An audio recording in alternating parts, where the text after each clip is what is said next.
Hello everyone, welcome to Frightening Tales. I know many of you enjoy listening to these videos as you fall asleep, so before you drift off, I'd love for you to leave a comment letting me know where in the world you're tuning in from, and if you're enjoying the story, don't forget to like and subscribe. Alright, now let's get comfortable, relax and dive into tonight's case. Story 1. In the early hours of November 15, 1959, two men quietly slipped into the Clutter home through an unlocked door searching for a safe. When they found nothing, they woke her Clutter, the father, who sleepily handed over the little cash he had, claiming there was no more to find. The intruders then disturbed the rest of the family. Bonnie, Herb's wife, was tied up and gagged before being tucked into a bed upstairs. Their 16-year-old daughter Nancy also had her hands bound but was left ungagged. Herb and his 15-year-old son Kenyon were dragged to the basement, where Kenyon was bound and gagged on a sofa. Herb was left helpless on a mattress on the floor, while one man continued to search upstairs for valuables. He found nothing and grew furious. He stormed back to the basement, convinced that Herb was hiding something. After a heated argument, he brutally slit Herb's throat and shot him in cold blood. They then turned on Kenyon, Nancy and Bonnie, killing them one by one.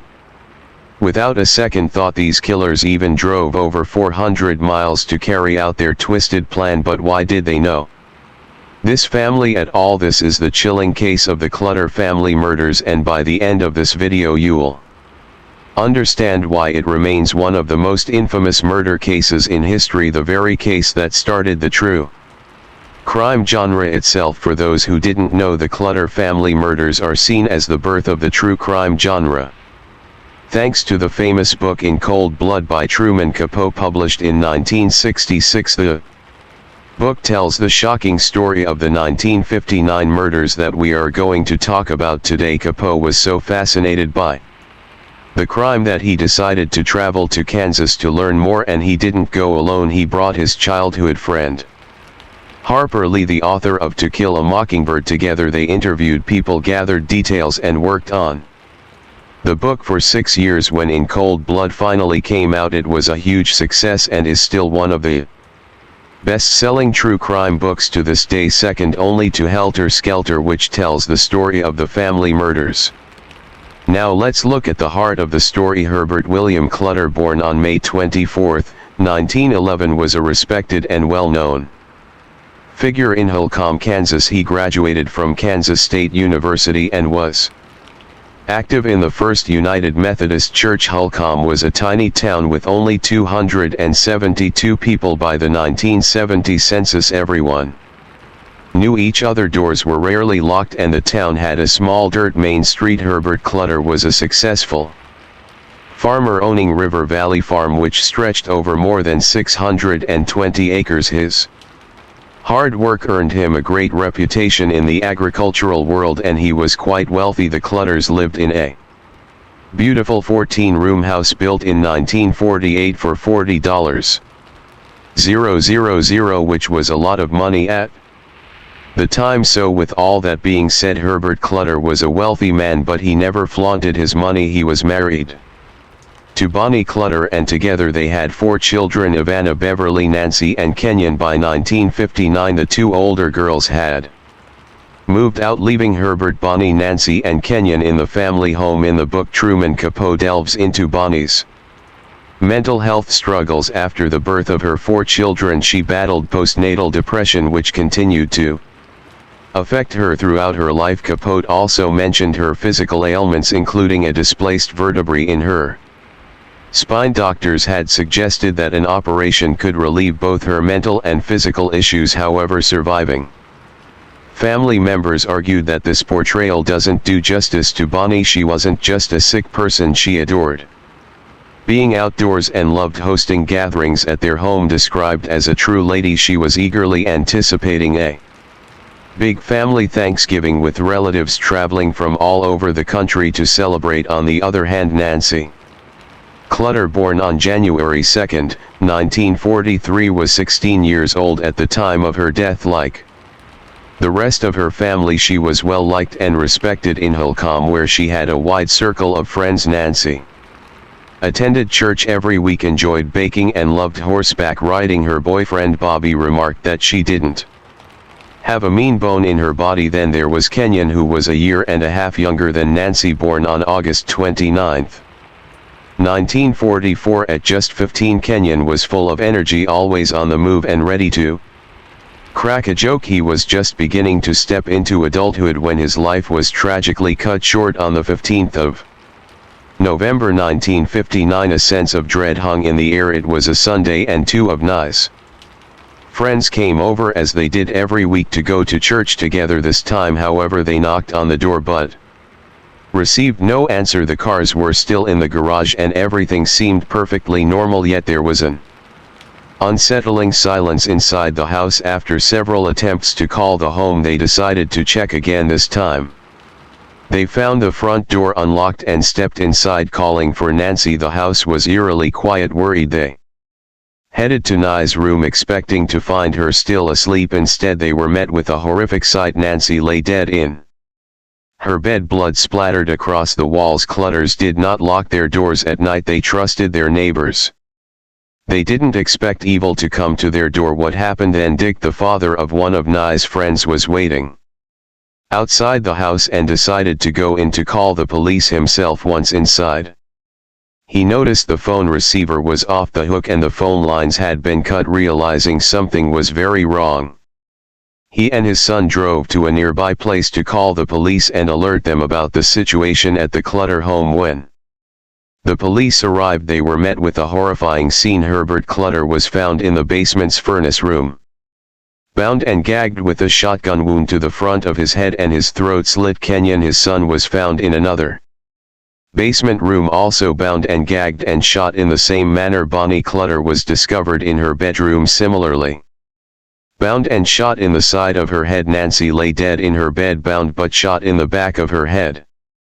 The police noted that Nancy was the only victim shot from behind, suggesting she might not have seen her killer. Was it someone she knew, someone who couldn't bear the thought of her looking at them as they took her life? The entire community was left in shock. The Clutter family was well respected and liked by everyone. No one had anything bad to say about them. It was puzzling why such a tragedy had occurred, as they had no enemies or conflicts. The small town residents wondered if the murderer was someone they knew, perhaps even a friend or acquaintance. Fear spread like wildfire. Hardware stores quickly ran out of locks as people started locking their doors for the first time in their lives.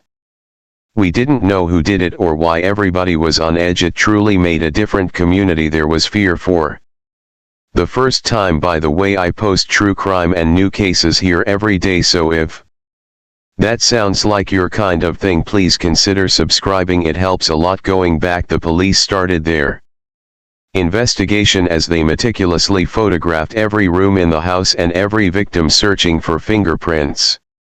They found a single footprint near Nye's blood. It belonged to a pair of worn-out cat boots. Despite their thorough examination, the only items missing were a small portable radio and a pair of binoculars. It was strange, those items didn't seem like a motive for such brutal murders. However, there was a possible motive. The day before the murders, Herbert had taken out a life insurance policy for $40,000, which would go directly to his two surviving daughters. After his death, were his daughters somehow involved in the tragic fate of their family? Upon closer investigation, the police discovered that the new life insurance policy wasn't the motive for the murders. It was just a terrible coincidence. Herbert had been working on this policy for many months, but he only signed it the very afternoon of the tragic event. The officers quickly realized that his surviving daughters couldn't possibly be involved. They were completely heartbroken. So to begin their inquiry, the police decided to talk to Nye's boyfriend Bobby Rup. They stressed that he wasn't a suspect, they just wanted to ask him some questions. Bobby had spent the night at the Clutter home. Leaving shortly after 10 p.m., he and Nancy had planned to go to a midnight movie on Saturday, but Herbert suggested they go to the Friday night showing instead if they hadn't changed their plans. It's likely that Nancy would still be alive now. According to the family's relatives, Herbert had always been wary of Nye's relationship with Bobby. While he thought Bobby was a nice and respectful young man, he felt Nancy was too young at just 16 to be so serious. She had been dating Bobby for 3 years, and Herbert believed she shouldn't put all her eggs in one basket, especially since their families had different beliefs. Nye's family were Methodists while Bobby's were Roman Catholics. Herbert even asked Nancy to take a step back from the relationship, but Bobby continued to visit. So on that night, Bobby had left the house just hours before the tragic events unfolded, making him the last person to see the Clutter family alive. It was natural for the police to dig deeper into his background. After interviewing him and giving him a polygraph test, they confirmed that Bobby had nothing to do with the murders. He was just a 17-year-old boy deeply in love with Nancy. He was not capable of such violence. However, because he was the last person seen with the family, the community became suspicious of him, unfairly branding him as guilty. The pressure became so intense that Bobby had to switch high schools and move to another town to escape the judgment. The police also considered the idea that Herbert's business rivals might have been involved, but every lead they pursued turned out to be a dead end. It was baffling, and the whole family murdered and no clear motive. The police began to suspect that this might have been a random act of violence by someone looking to cause chaos. In response, the local newspaper offered a $1,000 reward for any information that could help catch the killers. Unfortunately, this just brought in a flood of useless tips. 250 leads came in, but all were dead ends. On the Wednesday after the tragic murders, the funeral for the Clutter family was held. Family members traveled from all over the country to pay their respects. Just imagine being one of the 2 oldest daughters at that funeral, facing the heartbreaking loss of your entire family. It's hard to fathom how painful that must have been. Amid this darkness, there was a small ray of hope. Beverly, the second daughter, was engaged to be married that December. Since the police had no idea why the murders happened, they advised Beverly to change her name now rather than wait until her wedding. They didn't want the killer to potentially track her down if the motive was connected to the Clutter family. With her family gathered for the funeral, Beverly thought, why not get married now? I'll have to change my name anyway. So she went ahead with her wedding, which was attended by family, friends, church members, and the whole community. It was described as a fairy tale wedding happening in the midst of such a nightmare. As time passed, the investigation started to go cold. There were no leads, no clues, and not even the usual small town gossip you might expect in cases like this. The police had piles of photographs from the crime scene, but progress was slow. However, in one of those photographs they discovered a crucial piece of evidence. They found a footprint in blood in the basement near Herbert's body, but upon closer inspection of the photographs they noticed another footprint in the dust, one that wasn't visible to the naked eye but showed up in the camera's light. This second print belonged to a different boot, suggesting that they were looking for 2 suspects instead of just one. While this didn't necessarily help the investigation further, since they still didn't know where to start, it at least provided some clarity. They now knew they were searching for 2 individuals. Then, just when it seemed like the case would remain unsolved, luck struck. 10 days after the murders, the police received a tip that someone had valuable information. That $1,000 reward from the local newspaper had caught the attention of an inmate at the Kansas State Penitentiary in Lansing, Kansas. An FBI detective was sent to interview him. This inmate was 32-year-old Floyd Wells, who had worked for the Clutters 10 years earlier in 1948 and 1949. Floyd Wells had a colorful life, trying his hand at many different jobs but never really settling into one. He served as a soldier, worked as a ranch hand, and even took on mechanic roles. When he was just 19, he started working for the Clutter family. On their farm right as they were finishing up their beautiful new house, Floyd loved his time with the Clutters.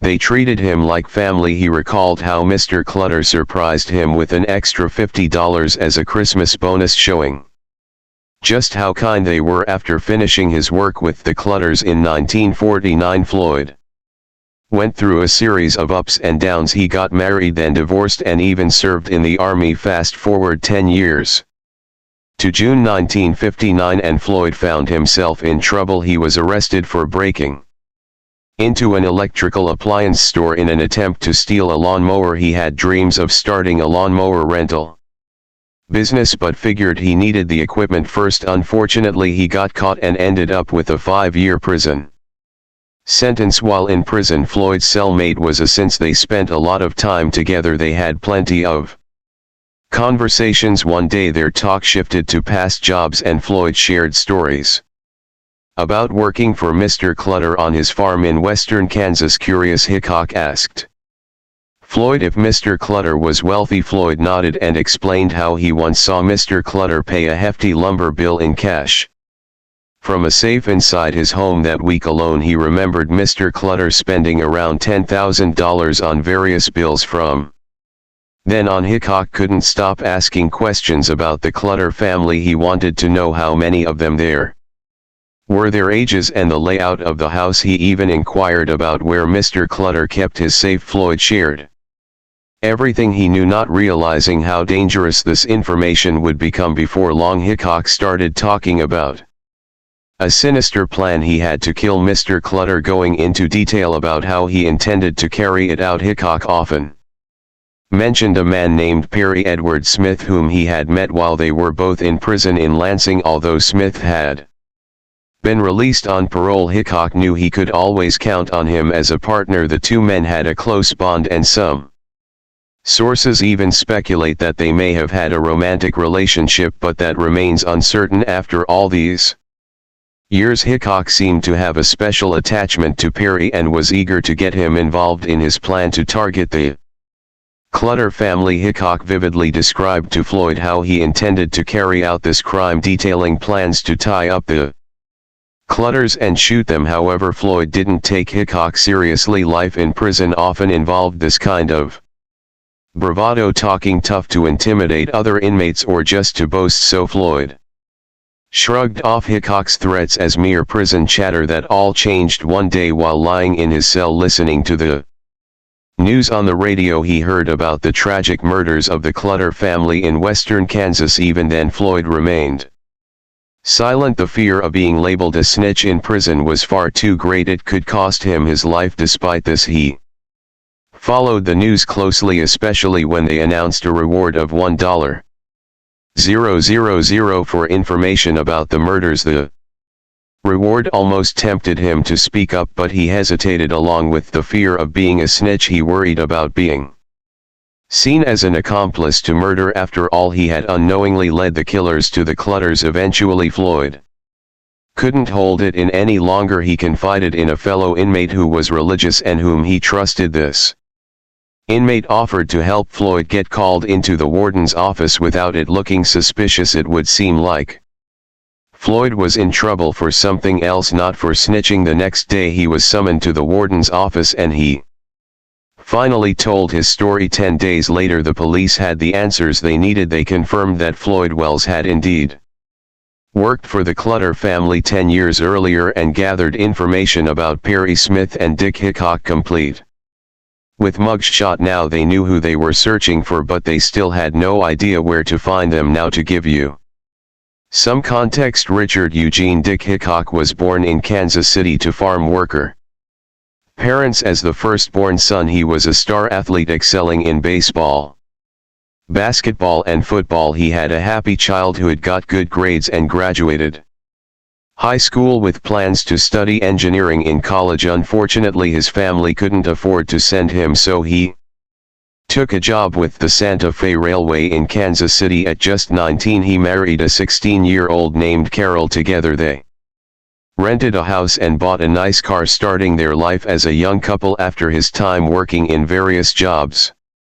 Dick started driving ambulances for the local hospital. He then transitioned to working as a mechanic and a car painter.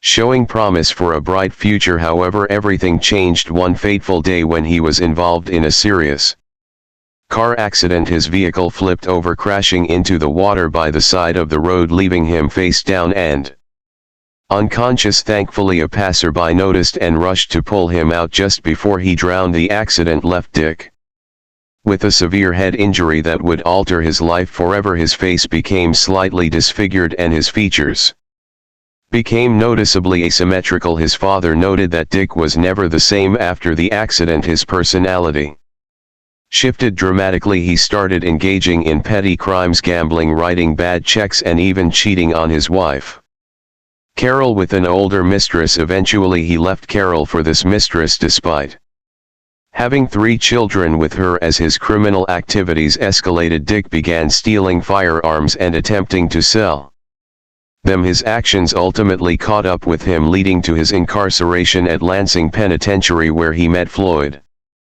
Wells. On the other hand, Perry Edward Smith had a troubled upbringing. Born in Huntington, Nevada, to rodeo performing parents Tex and Flo, he had a mixed heritage. His father was Irish and his mother was Cherokee Native American. Unlike Hickok, Perry's childhood was tumultuous. In 1929 his family moved to Alaska, where Tex began distilling bootleg whiskey for a living. Unfortunately, he was abusive towards his wife and children, causing Flo to leave with the kids to San Francisco. However, she struggled with alcoholism and life didn't improve much for them there. Perry felt the impact of this unstable childhood deeply. At just 8 years old, he was arrested for the first time, marking the beginning of a troubled life. Tragically, Flo died in an alcoholic coma when Perry was 13, choking on her own vomit. This event led to Perry and his siblings being shuffled between various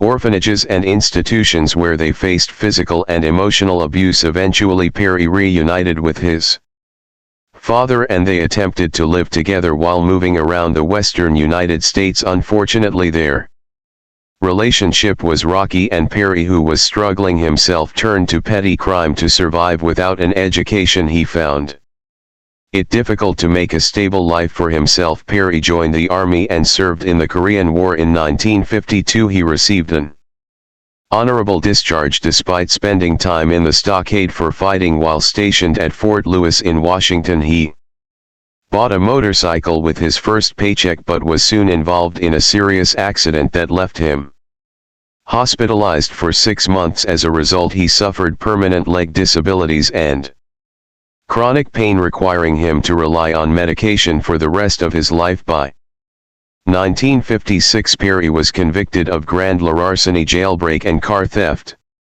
leading to his imprisonment at Kansas State Penitentiary in Lansing, where he formed a close bond with Dick Hickok.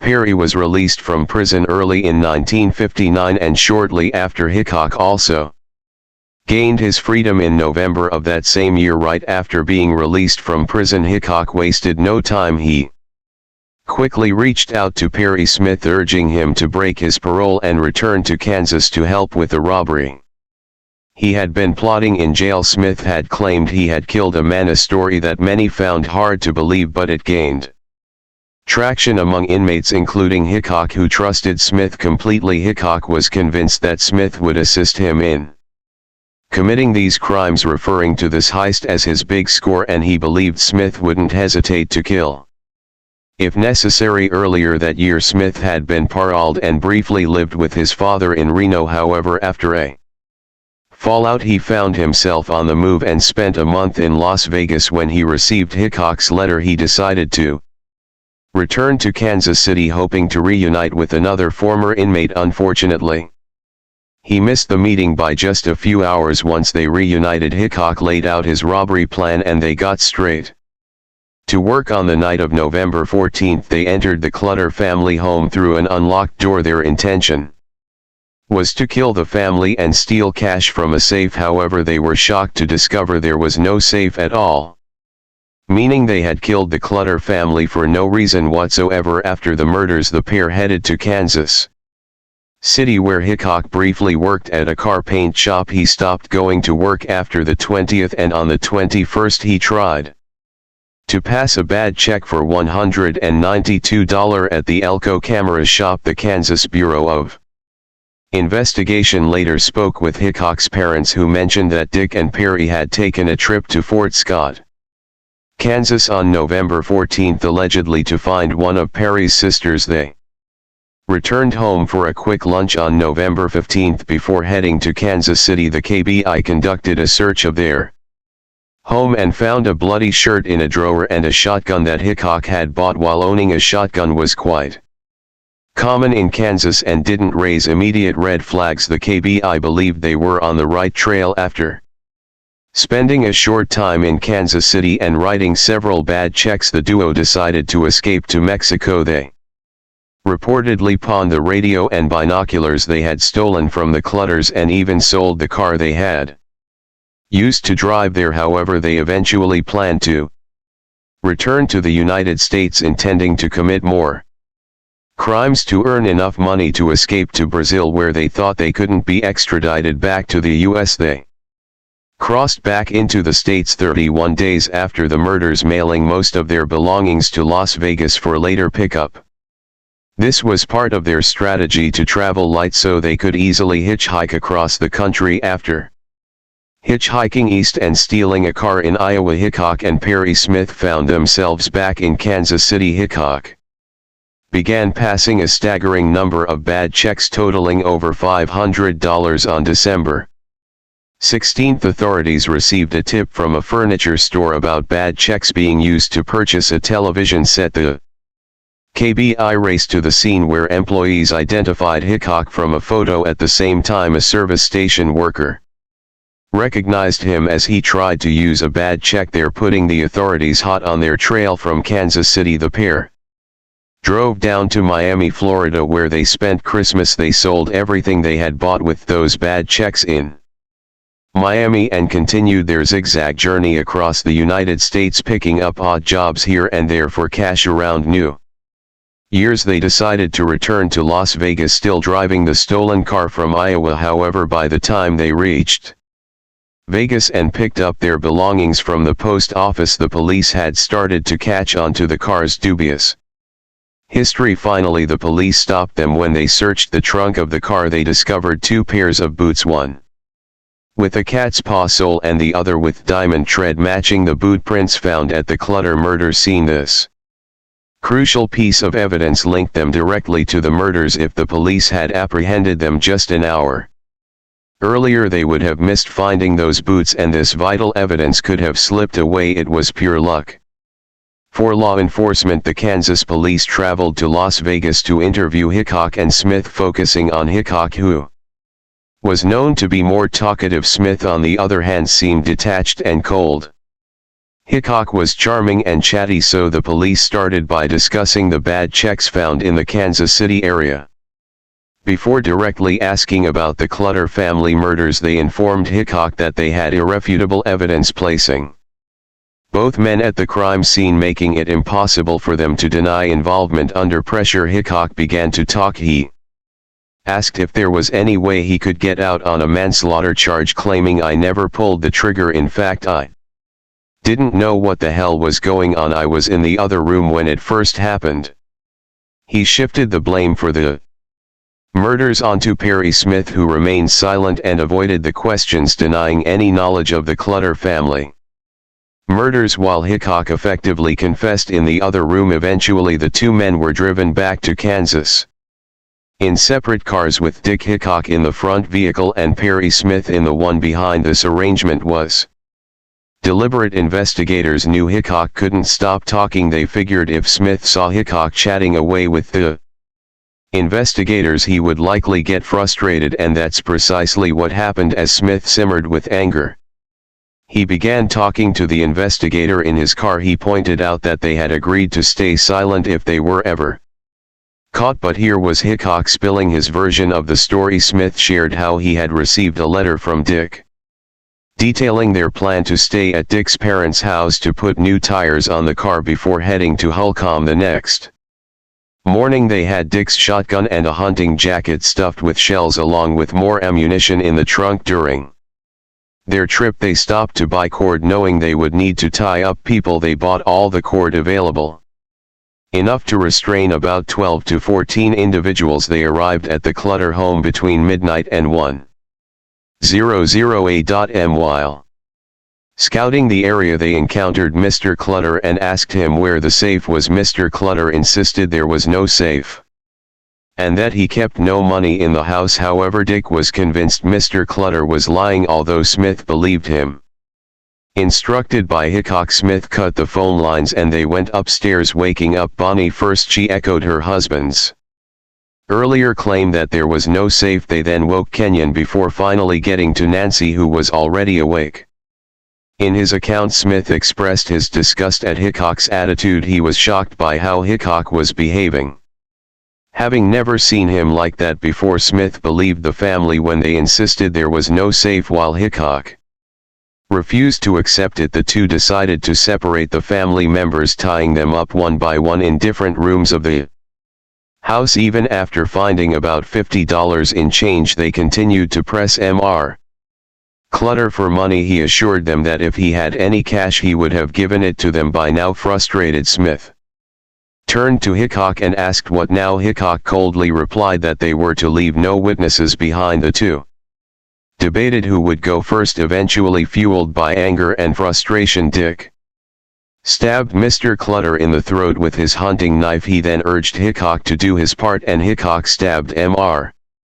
Clutter again in the same wound. Smith shot Mr. Clutter in the head, then turned the gun on Kenyon and finally shot Nancy and Bonnie. While Hickok was right about Smith being capable of murder, there's considerable debate about the exact sequence of events. Both men had conflicting accounts regarding who killed the two women. Hickok testified that Smith murdered all four family members, while Smith initially confessed to killing the women but later refused to sign his confession, stating he had shot them. Both men declined to testify in court, leading to a lack of official documentation on who was responsible for the murders. Their only defense during the trial centered around the claim of insanity. A psychiatrist was called in to assess both men. Hickok was found to be impulsive, possibly due to a prior head injury, and exhibited a notable lack of empathy. Surprisingly, he expressed some remorse, not for the murders themselves,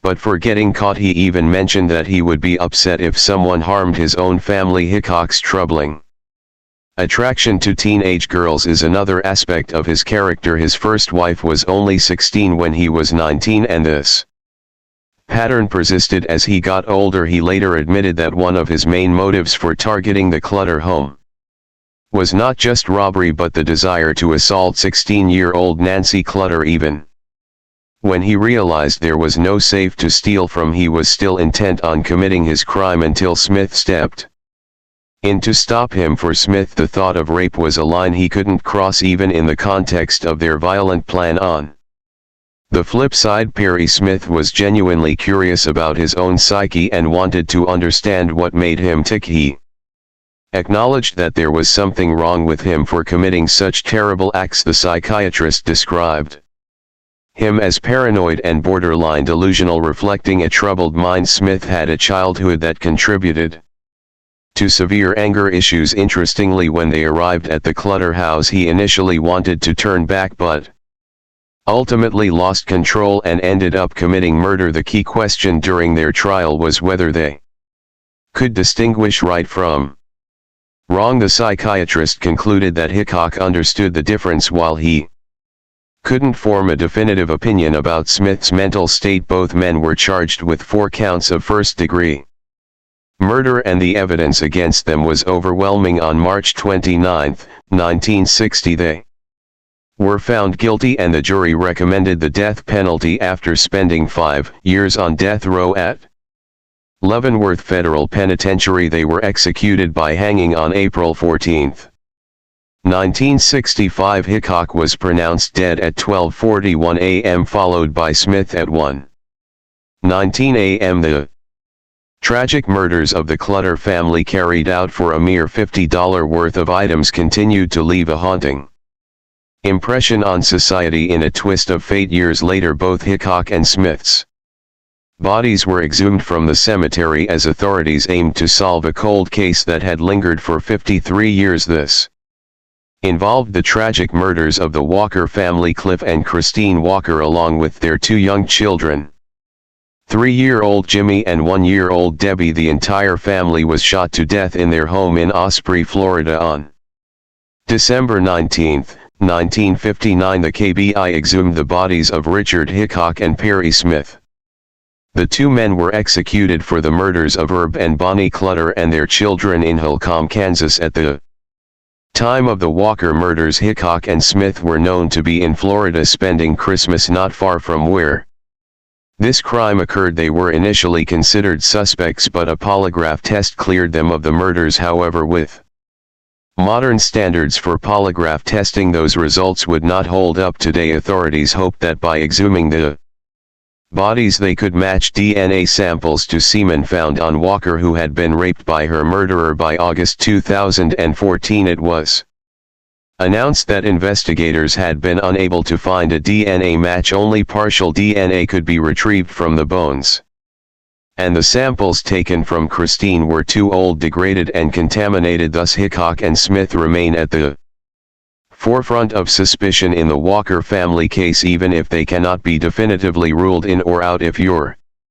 interested, just let me know and I can provide a complete overview of the Walker family tragedy. Story 2. Here is a cold, calculating, devious man who took pleasure from inflicting both physical and mental torment on his victim. Yet evil in a normal and quiet English village between 2014 and 2017 lived a kind young man named Benjamin Field, but what no one knew was that he was manipulating people from the very beginning, right to the point where he eventually destroyed the lives of 2 neighbors, all while pretending to care for them. His story is one of deceit, betrayal and cold-blooded manipulation. Benjamin Luke Field was born on October 27, 1990 in Market Harbor in Leicester, East Midlands. His father was an Anfield Baptist minister and his mother was a former Liberal Democrat politician who had also worked for Age Concern. Benjamin had a brother named Tom and a sister named Hannah. The Fields were known for their big Easter egg hunts and Bible readings in their garden. Despite their warm gatherings, some neighbors thought the family came off as a bit cold, as if they believed they were better than everyone else. Benjamin's dad often compared himself to Jesus, which the neighbors found quite strange with such high expectations placed on them. Benjamin and his siblings were raised to be not just model citizens but leaders in whatever they chose to do. According to Ben himself, none of his relationships, not even with his own family, were based on any form of love. He grew up in a cold, emotionless and clinical environment which led him to think he was above everyone. He was arrogant, completely emotionless and had no sense of empathy. These traits carried over to his time at Bishop Stopford School, where he eventually came to be known as a distant and unlikable young man. One former classmate described him as in love with his own intellect, while another said he was always a loner and had no close group of friends. There were times when Ben would try to socialize with classmates, but it was usually only when he wanted something. On one occasion, Ben ran for class president and started talking to other students as if he was their friend and genuinely cared about them. But once he lost the election, he never spoke to most of them again, showing that for him relationships were just about what he could get out of them. He spent most of his time in the library reading books and learning complicated new words just to show off his intellect. He then slipped these words into conversations to seem superior. Ben also loved arguing with teachers and often corrected them in a condescending way, for which he was constantly scolded. Given how arrogant he was, although he was actually smart, his ego held him back. His brother had already taken his math A levels early and was heading to Cambridge University to study music, while Ben struggled through his A levels, ending up with just average grades. In the end, he went to Buckingham University to study English literature, but this was a far cry from the heights his brother had reached. Ben carried his unpleasant and arrogant personality with him to University, where he quickly became unpopular with both students and lecturers. An article about him said for him to succeed someone else had to fail, but it was an act the police would later uncover messages where Ben admitted to feeling unworthy and inadequate. His arrogance and constant need to show off were just ways to boost his self-esteem and convince himself of his own lies. Since he wasn't doing so well academically, Ben looked for other ways to feel powerful and reinforce his sense of superiority. This led him to pick up two main habits that would shape the majority of his personality: compulsive lies and making up stories about his alleged successes, such as claiming he was a playwright. In time, Ben became an exceptionally skilled liar and used this ability to manipulate and exploit people. The power that lies gave him and his ability to deceive others clearly inflated his ego. Alongside this, Ben developed a disturbing interest in elderly people and began spending a lot of time reading about euthanasia, suicide and loneliness in older people. Around 2012, when he was about 22 years old, Ben began working at Red House Nursing Home in the village of Maid Morton, Buckinghamshire. Rather than caring for the residents, he began to abuse them and even recorded it, but unbeknownst to him, these videos would eventually lead to his downfall. Instead of seeing his actions as the pathetic behavior of a man who could only feel powerful by exploiting the most vulnerable, Ben continued to believe in his own delusions of superiority. But before he started working there, he met a very specific person who would change his life: Peter Farquhar. Benjamin Field met 61-year-old novelist and guest lecturer Peter Farquhar on April 2011. The two met at the University of Buckingham, and their relationship soon became official with what they called a betrothal ceremony. In one diary entry, Peter described the event as: Peter Anthony Scott Farquhar was born on January 3, 1946 in Edinburgh, Scotland. Although he spent most of his life in England, little is known about his early years. What is clear is that he was academically gifted. He attended LMA Upper School in Hammersmith, London, before earning a place at Churchill College, Cambridge, where he graduated with a first-class degree in English. Peter was a devout evangelical Christian, but he was also gay. As he wasn't able to reconcile his faith with his sexuality, he chose to live a celibate life instead. He focused on his passions, the English language and teaching. Over his 34-year career, he held various teaching positions, including 12 years at Manchester Grammar School during the 1970s and early 1980s, and 21 years at Stowe School from 1983 to 2004. For some, Peter Farquhar became almost like a second father. His first book was released in 2010 and focused on a school chaplain trying to reconcile his Christian faith with his homosexuality. He was well loved in his community and valued by his friends and family, but Peter was also lonely. As he grew older, he became more and more isolated, especially after the death of his mother in 2002, with whom he had lived. The fear of dying alone grew stronger as he lacked intimate relationships and affection from others. Unfortunately, Peter couldn't have known that someone would exploit his vulnerability and fear of loneliness. Benjamin Field, who sensed Peter's emotional fragility, would eventually use this against him to manipulate and destroy him. After the two met, Peter wrote in his journal, "I took my first lesson with a class at Buckingham University. A pleasant enough group, if not very responsive yet, except for one clever, enthusiastic lad, Ben Field. He engages and helps make things work. He's a delightful young man." It's clear that Field quickly saw Peter Farquhar as a prime target, someone lonely and easily manipulable. Soon after meeting Peter, Field wrote in his journal that Peter was an ideal target because he was lonely, retired early, rattled around the house, not really doing anything, filling his days. Field also wrote, "It is my own ambition seeking to exploit Peter's desire for companionship."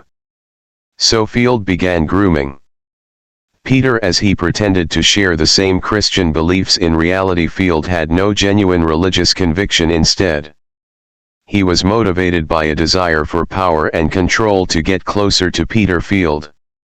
Joined Stowe Parish Church where Peter had been a regular visitor for 20 years. There he became closer to Peter and even befriended other church members to reach more elderly people. Over time Field became a church warden, volunteered and even worked to become an ordained vicar. Throughout 2012 and 2013 Field pretended to struggle with his sexual identity and even hinted at romantic feelings for Peter, but in reality Field was entirely heterosexual and involved in multiple relationships with women at the same time. He was manipulating everyone around him and would even use excuses to explain his absences related to Peter. Field would often tell Peter that he was away for job training when in fact he was living with one of his girlfriends. In early 2013 Field made his plan. He told Peter he needed a quiet place to study, so Peter invited him to stay at his home at 3 Mana Park in Maid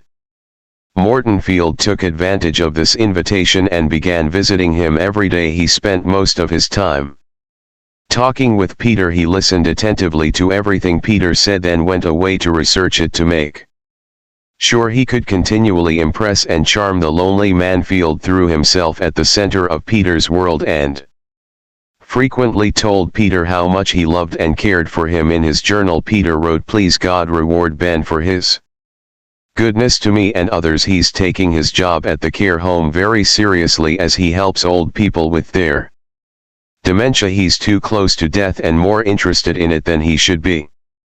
There's a tragic irony in Peter asking God to reward the very man who would eventually kill him. Soon Field was given a key to Peter's home which allowed him to come and go as he pleased. With his access secured, Field began manipulating Peter to change his will and leave his house to him. He now had a new plan. In October 2013 Benjamin Field declared his love for Peter Farquhar, a man more than 40 years older, and told Peter he wanted to move in with him. As the police later noted, Peter was deeply in love with Field and saw him as the answer to his prayers and the person who wouldn't let him die alone. Peter's lack of experience in relationships made him unable to see the danger he was facing, and he didn't question why a man so much younger would want to be with him. It's possible that Peter had concerns but was too afraid of losing the connection to address them. Their relationship seemed to be more emotional than sexual, but it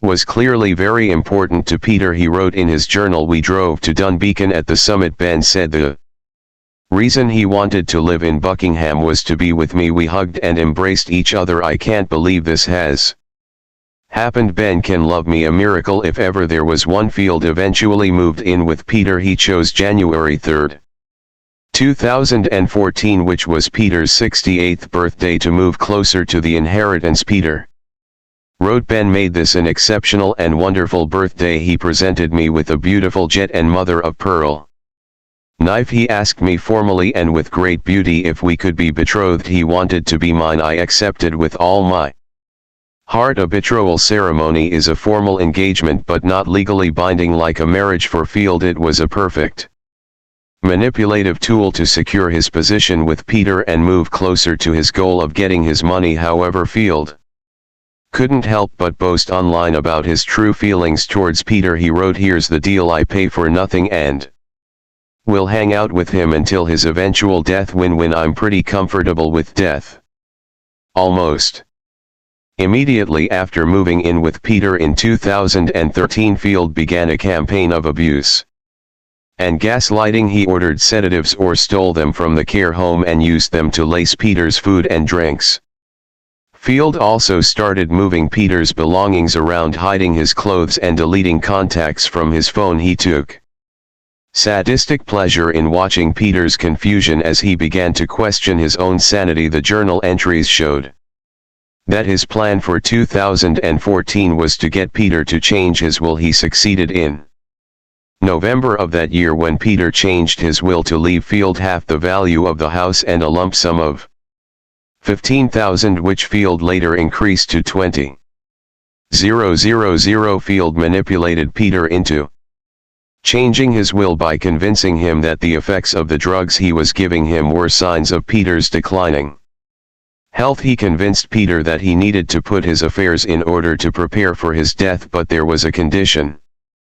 Field couldn't inherit anything unless he had lived in the house for 2 years. This meant that Field's plan to kill Peter had to be delayed until late 2015. This strategy was seen in the journal recovered by the police, where Field had written that his only goal for 2015 was to end Peter. The police also found a drawing Field had made of a grave with the words "goal" written next to it. In the meantime, Field wrote that he would continue to gaslight Peter for fun. As 2015 unfolded, Field's plan moved into its final devastating phase. Peter was unaware that the man he believed loved him was secretly torturing him while counting down the days until his death between early 2015 and Peter's death in October. Field drugged him at least 50 times. At first it was only sedatives bought online or stolen from the care home where Field worked. Over time, Field began using hallucinogens which induced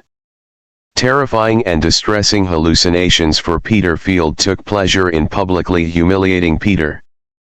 As a socially active man, Peter enjoyed dinner parties and going out, including trips to the theater. Field would drug Peter before these events to make sure that he falls asleep, struggles to talk, and embarrasses himself. Field would accompany Peter on these outings to witness these firsthand for the fun of it. As time passed, Field continued to manipulate Peter Farquhar to the point where he started hinting that Peter had developed an alcohol problem. As the months passed, especially in the weeks leading up to Peter's death, Field worked to convince Peter's friends and family that he was struggling with alcoholism, and went so far as to post about it online. Peter was drugged to the point of falling over and sustaining serious injuries, which Field documented in his diary. Despite Peter's increasing awareness of his deteriorating condition, he had no idea that Field was the cause.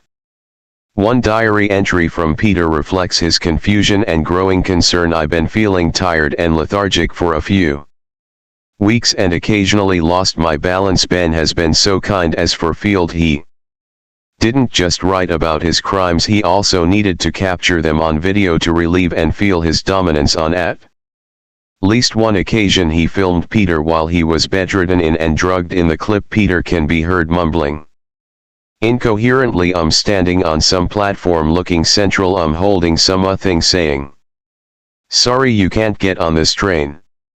And imaginations, but now I'm aware.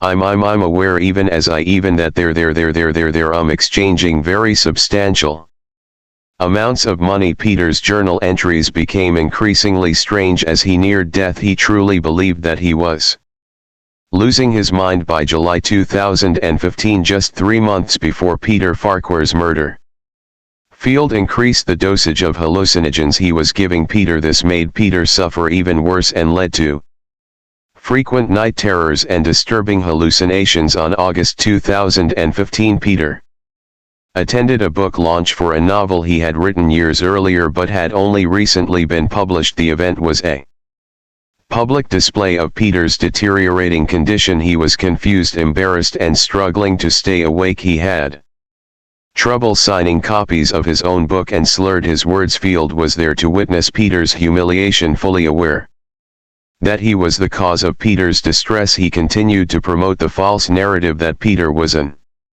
alcoholic to isolate him from those who might have noticed the truth. Between April and August 2015, Peter made several visits to the hospital due to false hallucinations and severe lethargy. Each time he was briefly admitted, showed temporary improvement, and then returned home only to be drugged again by Field. Field was well aware of the stipulation in Peter's will that prevented him from inheriting anything until he had lived with Peter for 2 years. This condition was set to expire around September 2015.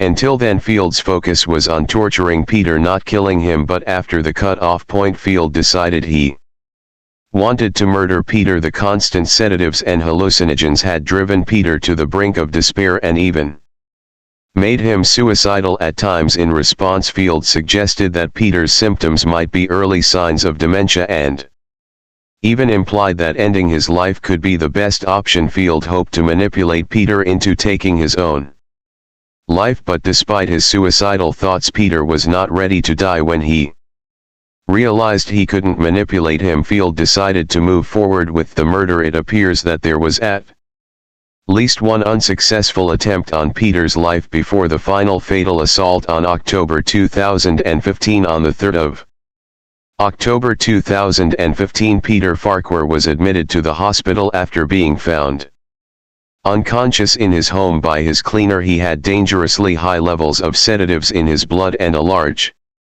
quantity of gin in his system. Concerns arose that this could have been a suicide attempt. When questioned, Peter couldn't remember anything and denied any intention of ending his life. After a brief stay, he was discharged and returned home. What actually happened was that Field had drugged Peter and then forced alcohol down his throat. Field hoped that the lethal combination of drugs and alcohol would be enough to kill Peter, and then he left the property.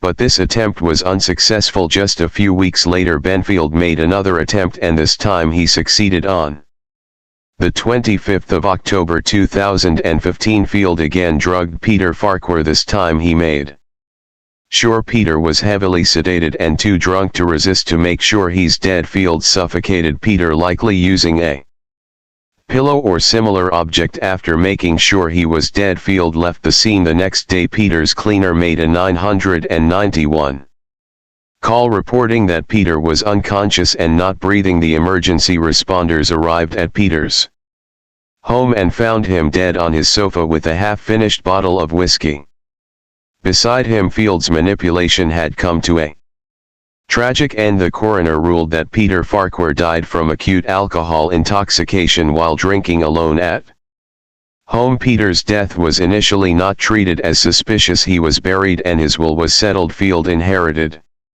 half of the proceeds from the sale of Peter's house, which amounted to £60,000, which he then used to buy a flat for himself. It's heart-wrenching to think that Peter spent the final years of his life believing he had found someone who loved and wanted to care for him, only to discover that the person he trusted was plotting his death. Eventually, Benfield got caught and was brought into there, confessed to drugging Farquhar, claiming he did it because his partner was often awake at night and making noise which disturbed his sleep. One of the most heartbreaking pieces of evidence was a photo showing Mr. Farquhar with his face bruised from falling. For months he had been tormented by his mysterious illness, seeing numerous doctors and undergoing tests. Meanwhile, Fields calculated everything to the max. He would often call 999 on purpose to make it seem like Peter was doing it with possible dementia. But Peter Farquhar was not the only one who was tortured by Benfield. Benjamin Field was introduced to Miss Moore Martin by Peter Farquhar in November 2014 and manipulated her in a disturbingly similar fashion. Despite the 57-year age gap, he exploited her loneliness and won her affection. He even took a photo of her performing a sexual act to use it for blackmail if needed to make her feel closer to him. Field gave her several items, including a framed picture with the words "I'm always with you" beneath it. She hung this picture above her dresser, a clear sign of how much she cared for him. He also gave her a hand counter and asked her to click it every time she thought of him. In her notes, she mentioned how often she used the counter and expressed her love for him. Field continued his schemes. He lied about needing a new car and received £4,400 from Miss Moore Martin. He even told his younger brother Tom that he was seriously ill with a kidney condition and needed a dialysis machine, which was another lie, but Miss Moore Martin fell for it and handed over $27,000. Even worse, he went so far as to manipulate her during a phone call with her bank and made her believe her money was going to save his life. She genuinely cared, telling the bank she didn't want to be selfish and keep everything for herself. But Ben didn't stop there. He wrote fake messages on her mirror pretending they were from God just to get her to change her will. It's almost Absurd to think of God telling her to leave her house to him thankfully before she passed away from natural causes on May 2017. She had a chance to change her will and leave her money to her family. Instead, Amiri Blakemore Martin's niece testified in court about her aunt's growing realization that she had been deceived by Ben. Field Blake recounted meeting Field at her aunt's house after the hospital admission, finding his behavior strange when asked if he had taken money or tried to change her aunt's will. Field denied it. He even claimed he was in love with her, which Blake found ridiculous and suspected he was more interested in her aunt's money. During her hospital stay, Field tried to visit but was denied access, which led him to call the police to ask what was going on. He told the operator he wanted to understand what was being said about him. In court, he admitted that his calls were not about concern for her well-being but about gauging how much the police knew about him. After a decision was made to exhume Peter Farquhar's body, a second post-mortem revealed he had consumed less alcohol than initially thought and had sedatives in his system. Dr. Brett Lockake, a consultant forensic pathologist, testified that Peter died from a mix of alcohol and lorazepam, which could have impaired his breathing. He couldn't rule out the possibility that Mr. Farquhar had also been smothered. Toxicology results showed repeated exposure to lorazepam and other sedatives in the months before his death. When police searched Benfield's home, they found all kinds of things: diaries listing names under the title of 100 clients, which Field described as potential targets for fraud or other schemes. This list included his own family members and Miss Moore Martin. The authorities also discovered books on poisoning and suicide planning. An investigator noted that Field seemed to take great pleasure in inflicting pain for financial gain and control. Although Field denied plotting to kill his neighbors, he admitted to lying to them, and in Moore Martin he also confessed to getting money under fake names. Benfield's trial also saw his friend magician Martin Smith face charges of murder, conspiracy, fraud and burglary. Field was arrested in January 2018. After his arrest, psychiatrists diagnosed him with either narcissistic personality disorder or psychopathic personality disorder. On August 9, 2019, he was found guilty of the 2015 murder of author Peter Farquhar, though he was acquitted of attempting to murder and Moore Martin, who had died of natural causes on May 12, 2017. During the same trial, Field admitted to charges of fraud and burglary involving both victims. In October 2019, he was sentenced to life in prison with a minimum of 36 years. I know he's my brother, but I mean, we were listening to the police and the QCs in court who had not heard stuff like that before, and so society needs to be protected, and I would hope that they they wouldn't let him out until they're utterly convinced, with people committing themselves to the fact that they were certain, and I see that being a long time. Martin Smith's involvement remains murky, as he was eventually acquitted of all charges related to this case. There were suspicions that he might have been part of Field's schemes, but the court found insufficient evidence to link him directly to the crimes. Tom Field, Benjamin's younger brother, was also acquitted of a fraud charge, but if it hadn't been for the renewed investigation after Peter Farquhar's exhumation, Field might have been walking free today. Story 3: What happens when your best friend becomes your worst nightmare? This case will leave you questioning everything. In 2006, Tiffany Hall rushed into a hospital carrying a lifeless newborn, claiming a tragic premature birth, but when doctors wanted to examine her, she refused, raising suspicions. At the same time, the community was gripped by fear as a pregnant woman named Jamela Tunstall and her 3 young children went missing. As investigators dug deeper, they uncovered disturbing truths that no one could have imagined. By the end of this video, you'll be left wondering what truly drives someone to commit such unthinkable acts. For starters, Tiffany wasn't exactly a newcomer in Jamla Tunstall's life. They had known each other since they were little, calling each other sisters, even though they weren't related by blood. Additionally, both girls grew up in the same neighborhood in East St. Louis, Illinois, and had a lot in common. Most people who knew them described them as quiet and a bit introverted, often hanging out together and finding comfort in each other's company amidst the ups and downs of their challenging lives. And boy, did they have challenging lives. Jamila faced a really tough childhood, moving from one foster home to another while trying her best to stay in school. It wasn't easy for her at all, but through the difficulties she found a sense of belonging with Tiffany. They became close friends, and Tiffany understood Jamila in a way that others didn't. Meanwhile, Tiffany had her own battles to fight. By the time she turned 14, she was already making headlines for all the wrong reasons. She had gotten into trouble with the law and earned the label of a juvenile delinquent for kicking her mother. Her home life was just as chaotic, filled with strict curfews and rules she constantly broke. It seemed like she was always butting heads with her family. In fact, Tiffany's mother, Beverly Cruz, once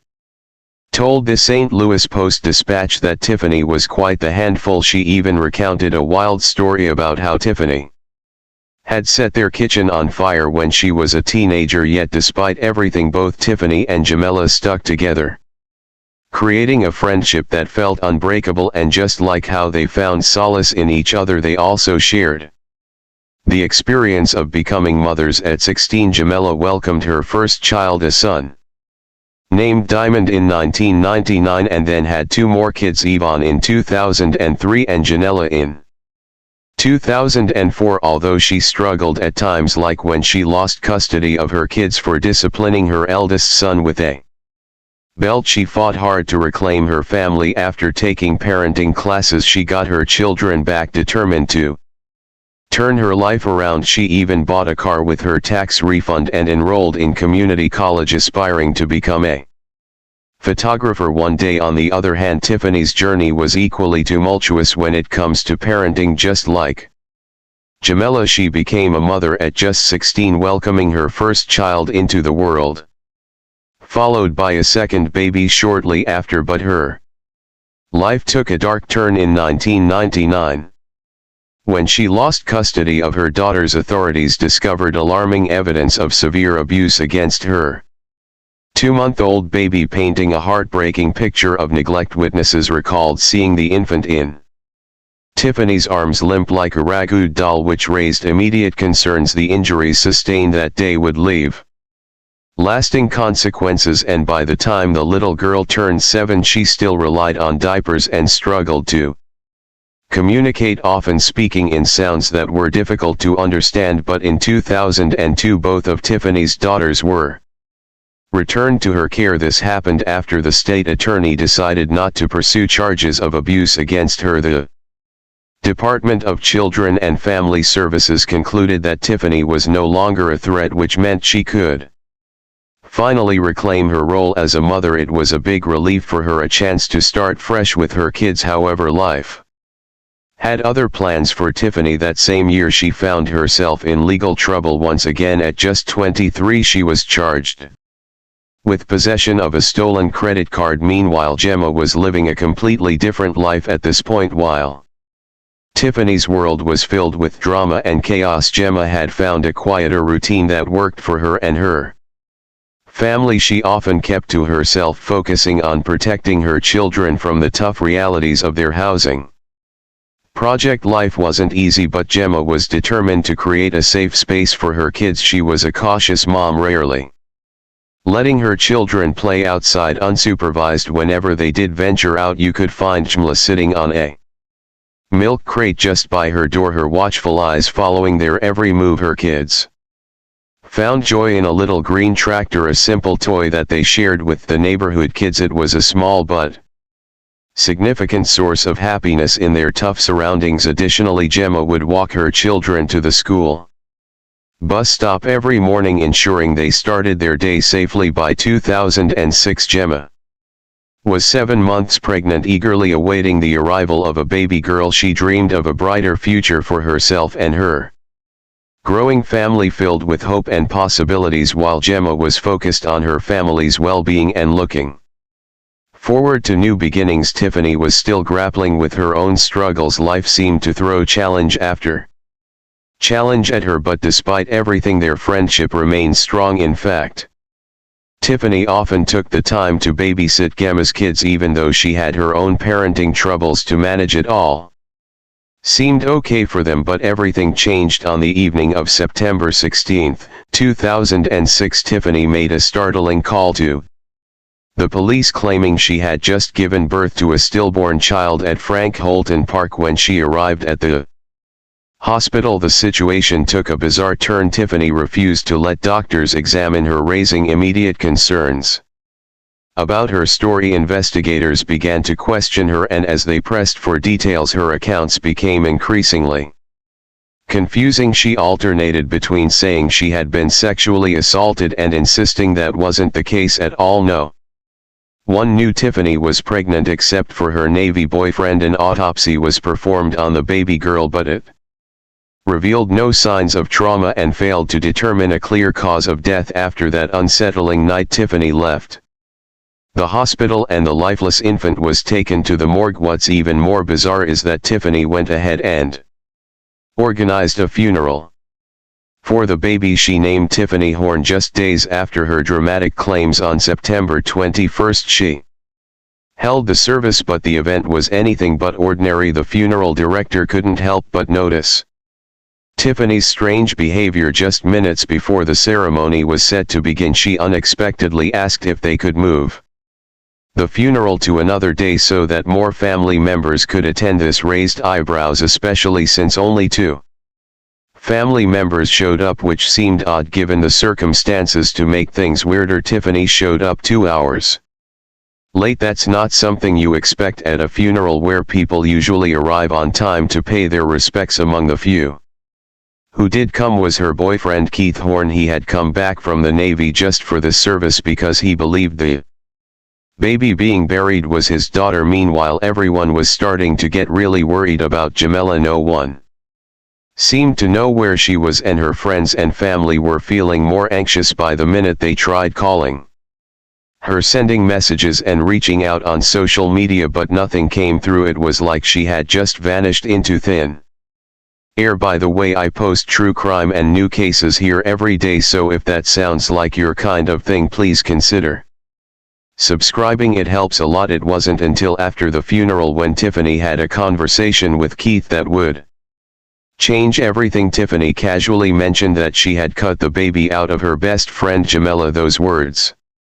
hit Keith like a ton of bricks. His mind raced as he tried to process what she was saying. How could she claim something so horrific? Was it even possible? At that point, Keith felt a rush of panic. He knew he couldn't just sit around doing nothing. He had to protect Jamila and figure out the truth behind Tiffany's shocking confession. Without wasting any time, he grabbed his phone and dialed the police. The police wasted no time in finding Jamila's body, which had been missing for 6 long days. When they discovered her in high weeds near Tiffany's home, it sent shockwaves through the community. To make the situation even more chilling, they found a pair of scissors lying near her remains. This led to Tiffany's arrest that same night. While in custody, she began to share the horrifying details of what had happened almost a week ago, the day she delivered her baby girl. Earlier that day, Jamila, who was 7 months pregnant, had been casually hanging out with Tiffany at her mother's home in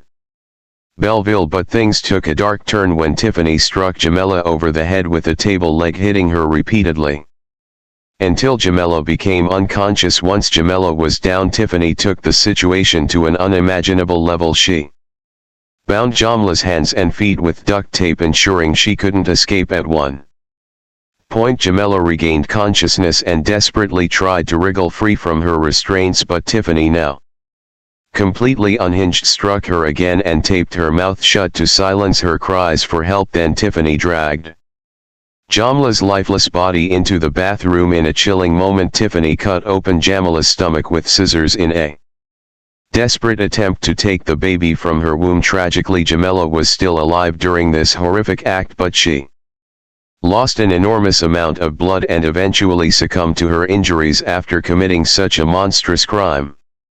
Tiffany tried to cover her tracks. She wrapped Jamla's body in a shower curtain and transported it to a weedy vacant lot behind her house, where she dumped it like garbage. What's even more unsettling is that Tiffany had been planning this for weeks. Just a week before Jamla's murder, she had purchased items for a makeshift birth kit, scissors, alcohol, and a bulb syringe. To make things even more twisted, she had been pretending to be pregnant, hoping to lure her boyfriend Keith home from the Navy under false pretenses. When the news hit that Jamila had died and Tiffany had been arrested, it horrified both their families. Both mothers were left reeling, struggling to comprehend the tragic turn of events.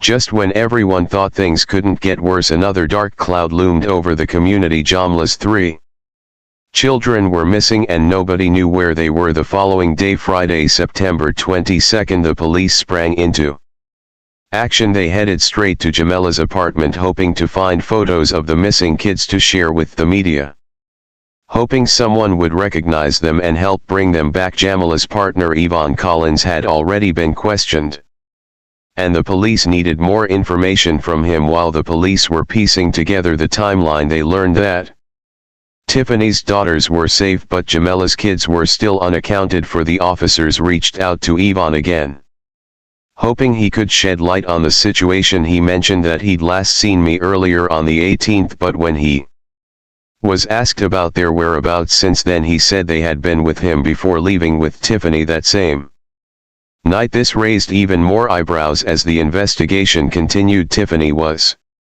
still in custody, and it wasn't long before she spilled the beans about where the kids were. This confession led the police back to Jamila's apartment the next morning, but what they found was nothing short of horrifying. As they stepped inside, a dreadful smell hit them, a sickening stench that made it clear something was terribly wrong. It was then that they discovered the heartbreaking truth: the naked and decomposing bodies of Jamla's 3 children. 2 were crammed inside the washing machine and the third was found in the dryer. They had been left there for 5 long days, and the police had unknowingly walked right past that horrifying scene just the day before. It was a chilling realization that no one could have prepared for, deepening the tragedy of the whole situation. Tiffany's confession to the children's murders. Now let's take a closer look at Tiffany's side of the story. On September 18th, just 3 days before the funeral and shortly after she had committed the unthinkable act against Jamila and her unborn baby, Tiffany had more plans in store. Tiffany spun a big lie to Yvonne, claiming that Jamila wanted her kids and her car. This sneaky story let Tiffany pick up 7-year-old demand 2-year-old Yvonne and 10-month-old Janella. Once she had them, Tiffany casually told the kids it was time for a bath, but instead of a fun splash, one by one she drowned them in the same bathtub where she had killed their mother. Some reports even say that she drugged the kids with cough syrup before putting them in the tub, making it even easier for her to carry out her horrific plan. After the terrible act, Tiffany stuffed their tiny bodies into the washer and dryer of Jamla's apartment in the John Day Isles housing complex. By this point, she had not only taken her best life and that of Jamla's unborn baby, but also confessed to the murders of her 3 children. All the kids were naked except for a pair of underpants on one of the children. Surprisingly, Tiffany never gave any reason for why she killed Jamla's kids, leaving everyone puzzled. Why would someone take the life of their best friend? What could drive a woman to harm 3 innocent kids? Did Tiffany really have a miscarriage, or was she ever even pregnant? Did she struggle with mental health issues? The questions seemed never ending. Jamila's funeral took place on September 29, 2006, and it was a massive gathering with over 700 people showing up to pay their respects. Friends and family shared stories about Jamla's bright childlike smile, the way her face lit up when she talked about her kids, and how she often got bored easily. People remembered her children's unique personalities too, bringing warmth to an otherwise tragic day. The community really came together, raising more than $30,000 in just 3 days to help cover the funeral costs for Jamila and her children. Initially, Tiffany was only charged with the murder of Jamila and her unborn daughter, but as the investigation unfolded, 3 more murder charges were added for the children. At first, Tiffany pleaded not guilty, leading to a psychiatric evaluation she started with a public defender, but when the state announced it would pursue the death penalty, she was given a new lawyer. Experienced in such serious cases, James Gomrich, one of Tiffany Hall's lawyers, mentioned that while Tiffany was deemed mentally fit to stand trial, she also had some serious mental health issues going on and scored in the mid-70s on the IQ scale. But what sets Tiffany apart from other women who have committed similar crimes is that she already had kids of her own. Her daughters were just 7 and 8 years old at the time of the murders. On June 10, 2008, Tiffany was sentenced to life in prison without the possibility of parole for the horrific crime of murdering 5 people, including Jamila and her children. However, in September 2008, Tiffany tried to backtrack on her guilty plea, claiming her lawyer didn't do a good job defending her. Fortunately, the court shot down her request. In 2012, she filed another petition asking for a new lawyer, arguing that her trial attorneys weren't up to par. That one didn't get anywhere either, but Tiffany didn't give up. She felt strongly that her lawyers didn't properly investigate her mental health or whether she was fit to stand trial. In her petition, Tiffany claimed that Gomrich didn't even get the paperwork for her psychiatric evaluation until 2 days after she had already entered her guilty plea. The report from a second psychiatrist who was supposed to figure out if she was sane at the time of the crime was stamped as received on June 11, 2008, while Tiffany had made her plea on June 9. A different report from an earlier evaluation said she was fit to stand trial but didn't assess her sanity when the crime happened. That second report revealed that Tiffany had a long history of mental health issues that started in her childhood and included multiple hospitalizations. To back up her appeal, records from evaluations done after her plea showed diagnoses of several serious conditions: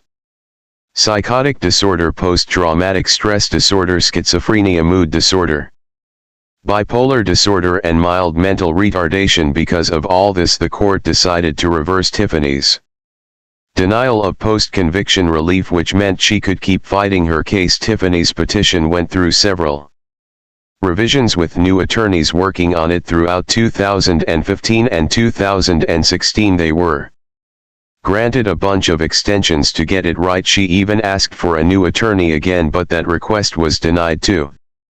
Eventually, the court dismissed her petition because it didn't meet the necessary requirements, but Tiffany wasn't done yet. She appealed this decision, claiming her lawyer didn't do enough to amend the petition properly. In 2020, Tiffany finally got a break and won her appeal, giving her another shot at filing a petition for relief. It looks like Tiffany's case might be stuck in the appeals process for quite a while, but at least Jamila's family can find some comfort in knowing she's behind bars now. At 42 years old, Tiffany is being held at Logan Correctional Center in Lincoln, Illinois. One source noted that Jamila's stillborn baby girl was exhumed and reared alongside Jamila and her 3 other children in Millstadt, Illinois. With all that said, Tiffany's case stands as one of the most disturbing crimes ever committed by a woman. It's a chilling reminder that no matter how well we think we know someone, we can never truly understand what they're capable of. Story 4. Upon arrival at the residence, the deputies noticed that the front door was open. As they approached the house, they seen what they believed to be someone laying on the floor. They gave verbal commands. There was no response, and at that time there was a gunshot that went off. Every parent has a set way in which they want to raise their children. However, in the case of the Stockdale of Beach City, Ohio, the bizarrely strict house rules might have directly contributed to innocent people losing their lives. The strangest thing about the Stockdale family massacre is that we don't know the motive. The perpetrator has yet to mention why he did what he did, and police have been quiet on those details as well. In spite of all of that, we'll try to unpack the gruesome details of the Stockdale family massacre today. It's a case that reveals just how much darkness can be hiding beneath the surface of a seemingly happy family and how the darkness can build up and violently explode without any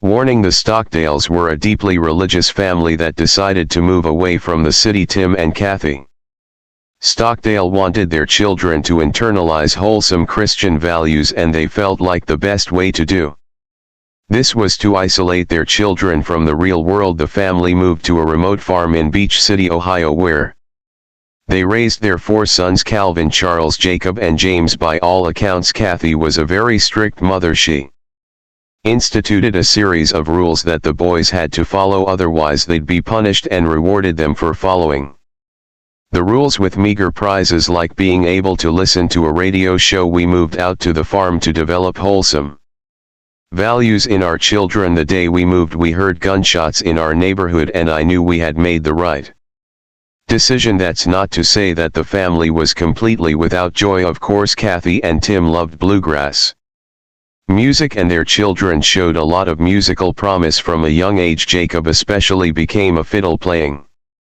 prodigy, learning how to play the instrument at an age of 7 and mastering it before he hit puberty. As a result of this talent, Jacob won awards all across Ohio. He even became Ohio State Grand Fiddle Champion in 2012, a few years after a certain event that likely sowed the seeds of the homicides to come. The Stockdales eventually formed a family band with Calvin playing the banjo, Charles the mandolin, James on the upright bass, and Jacob on the fiddle. Of course, their father Tim fronted the band on guitar and as the main vocalist, though all of the sons sang from time to time. Oh Lordy, Mama got him in the bottom of a rambling ship. However, the boys didn't have much to enjoy apart from the family band. Their parents didn't allow them to watch TV, play video games, listen to most types of music, or even make friends with anyone outside of the family. Kathy saw dating as a physical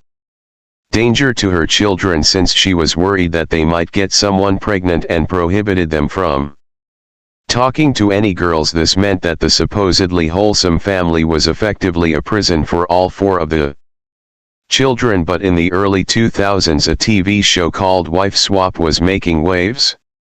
In the show, 2 families would swap wives or mothers for a few weeks. The families were usually very different from each other to highlight the diversity of family life in America and to use the tension and conflict that would inevitably occur for comedic and dramatic effect. The Stockdale boys begged their parents to participate in the show. In 2008, Kathy and Tim made the fateful decision to agree. Little did Kathy know she had just started a sequence of events that would culminate in her brutal murder. When the producers of Wife Swap saw the Stockdale way of life, they knew they had solid TV gold on their hands. They had also gotten in touch with the Tonkovich family in Illinois, who were basically the polar opposites of the Stockdale. Lori Tonkovich didn't impose any rules on her children. They would wake up whenever they wanted or whatever they wanted and eat a diet consisting mostly of fast food. Needless to say, when Lori swapped places with Kathy, she was shocked by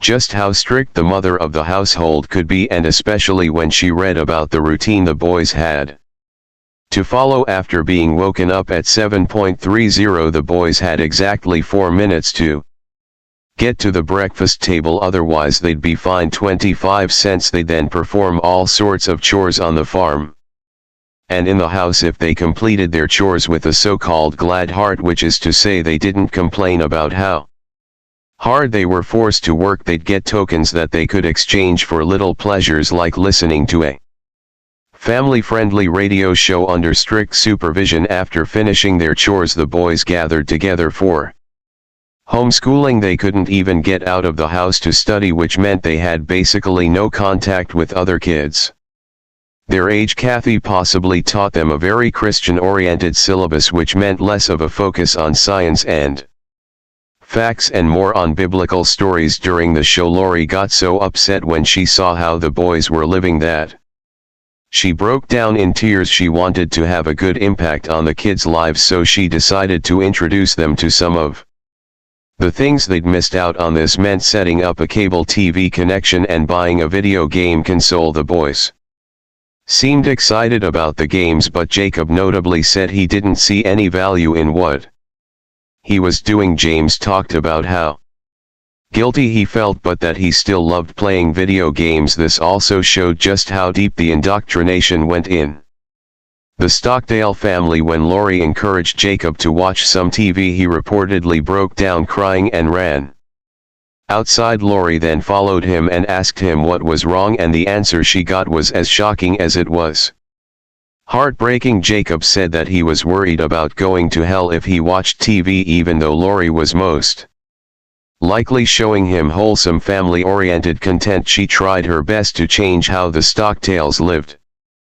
but there was no chance they'd listen. They were far too set in their ways, and the fact that Tim was there to reinforce Kathy's rules didn't help matters much. As the episode drew to a close, Kathy and Lori had very different takes on what the experience had taught them. You can do things just for fun, and everything doesn't have to be written out and structured. It wasn't so bad now, was it? One thing anyone would notice is that Kathy had an extremely rigid personality. If she thought something was right, no one could convince her to change her mind. Even though Lori had been immersed in an environment that was so alien to her, Kathy seemed unable to even imagine a life that wasn't as regimented or controlled as the one she made her kids live. Tim's unwavering support meant that she had no one to criticize her, and there's a good chance that many, if not most, of the rules came from the family patriarch himself. By the way, I post true crime and new cases here every day, so if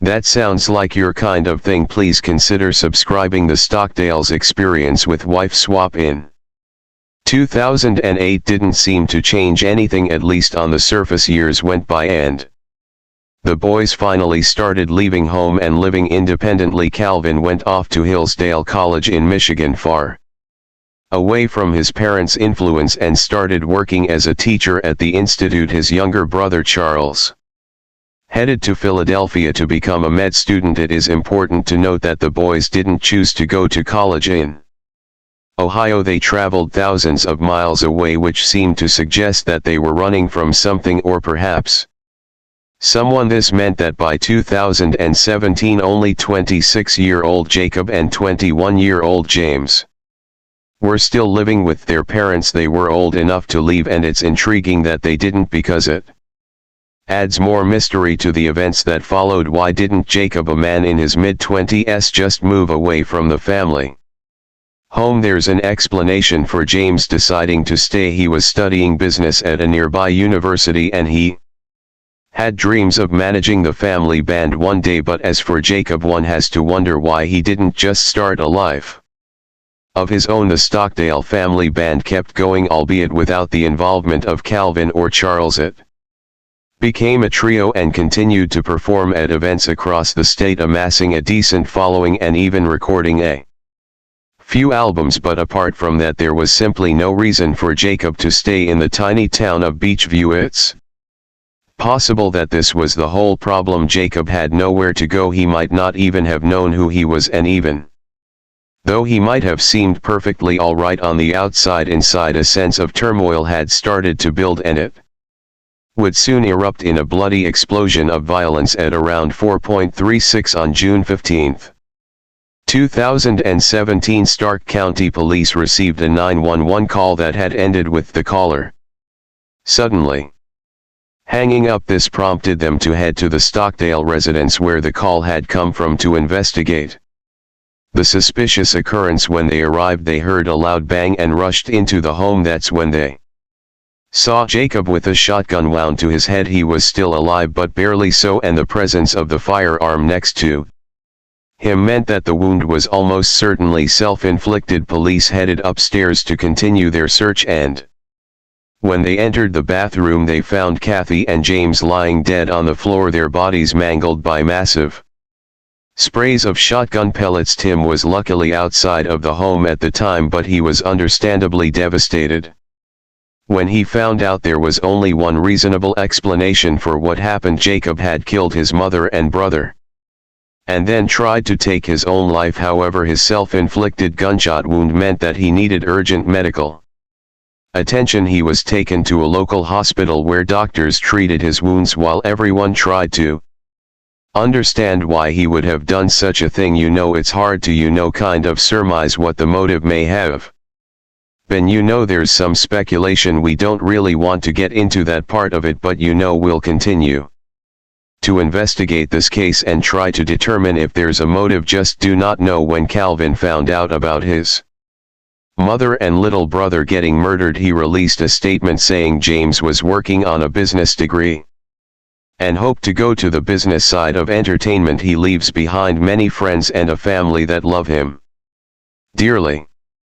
Tim also released a statement which read, in both statements it seemed like Tim and Calvin were intentionally avoiding mentioning their brother. In fact, the only cursory acknowledgement of what Jacob had done came from an earlier statement from Calvin in which he thanked the medical center that treated him, though he didn't mention him specifically. Jacob was seriously wounded after his suicide attempt. He lost sight in his left eye and suffered serious brain damage, which casts some doubts on whether he'd be fit to stand trial.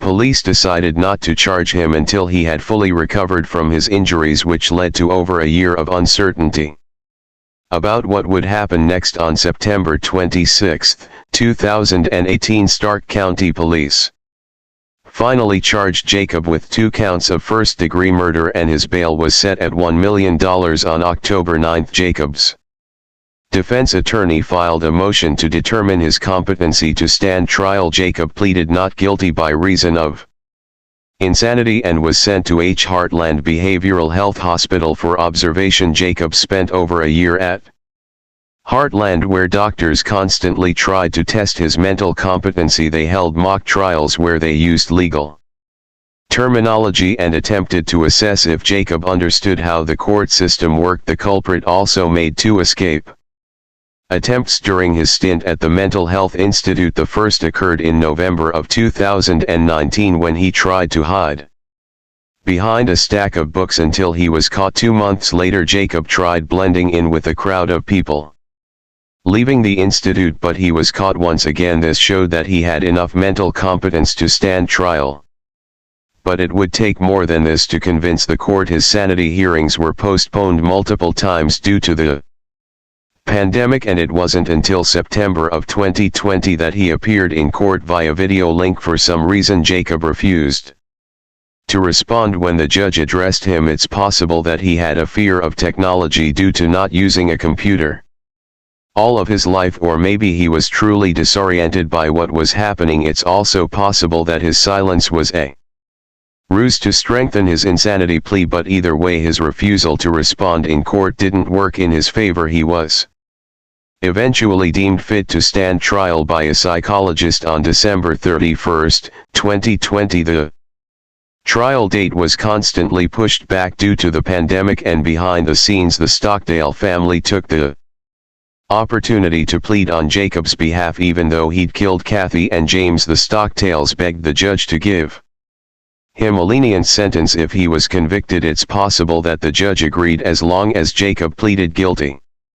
Or perhaps there was a shift in Jacob's own mindset. Whatever the case may be, on April 28, 2021, nearly 4 years after he killed his family members in cold blood, Jacob pleaded guilty to both murders. The judge seemed to have agreed to the Stockdales' request for leniency, since he sentenced him to a surprisingly short 15 years for each sentence. Jacob will be eligible for parole in 2048, and from the looks of things, his family might be willing to bring him back into the fold. They've clearly forgiven him for all he's done, likely due to their commitment to Christian values. The only piece of the puzzle that's still missing is the motive, and there are several theories that might explain why Jacob killed his family members that day. Some psychologists have theorized that Kathy had a severe form of obsessive-compulsive disorder. The way she regimented her kids' routines is a sign of that, and the diet she fed them might be another clue to the diagnosis. You see, Kathy never let her kids eat anything she didn't make. Even if they went out, they'd never go to a restaurant. Instead, Kathy would prepare a huge meal that they'd take with them.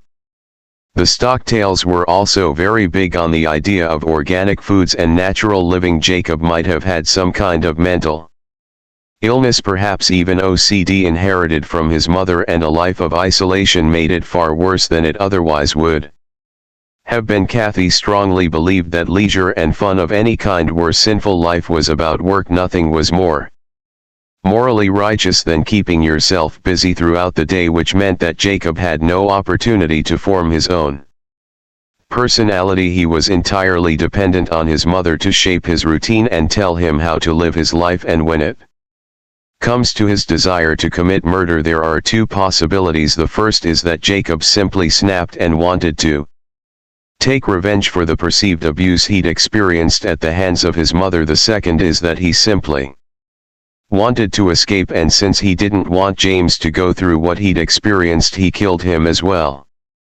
There's no way to know what was going through Jacob's mind before he pulled the trigger. He seemed like just another normal guy in his mid-20s up until the point he became a cold-blooded killer on Kathy Stockdale's official YouTube channel. The last upload is of a song recorded by Jacob and James to celebrate James' 21st birthday. It's a song about the fear of growing up, and in it James asks if there's another option. The brothers then sing a beautiful rendition of the song Tall Buildings, which they uploaded exactly 3 months before one killed the other. Jacob doesn't look like a murderer in the video. If anything, it shows just how much love the brothers had, a love that might have been the feeling that drove Jacob to pull the trigger. Thank you everyone for all the birthday well wishes. Last week I had a great day full of friends and good music.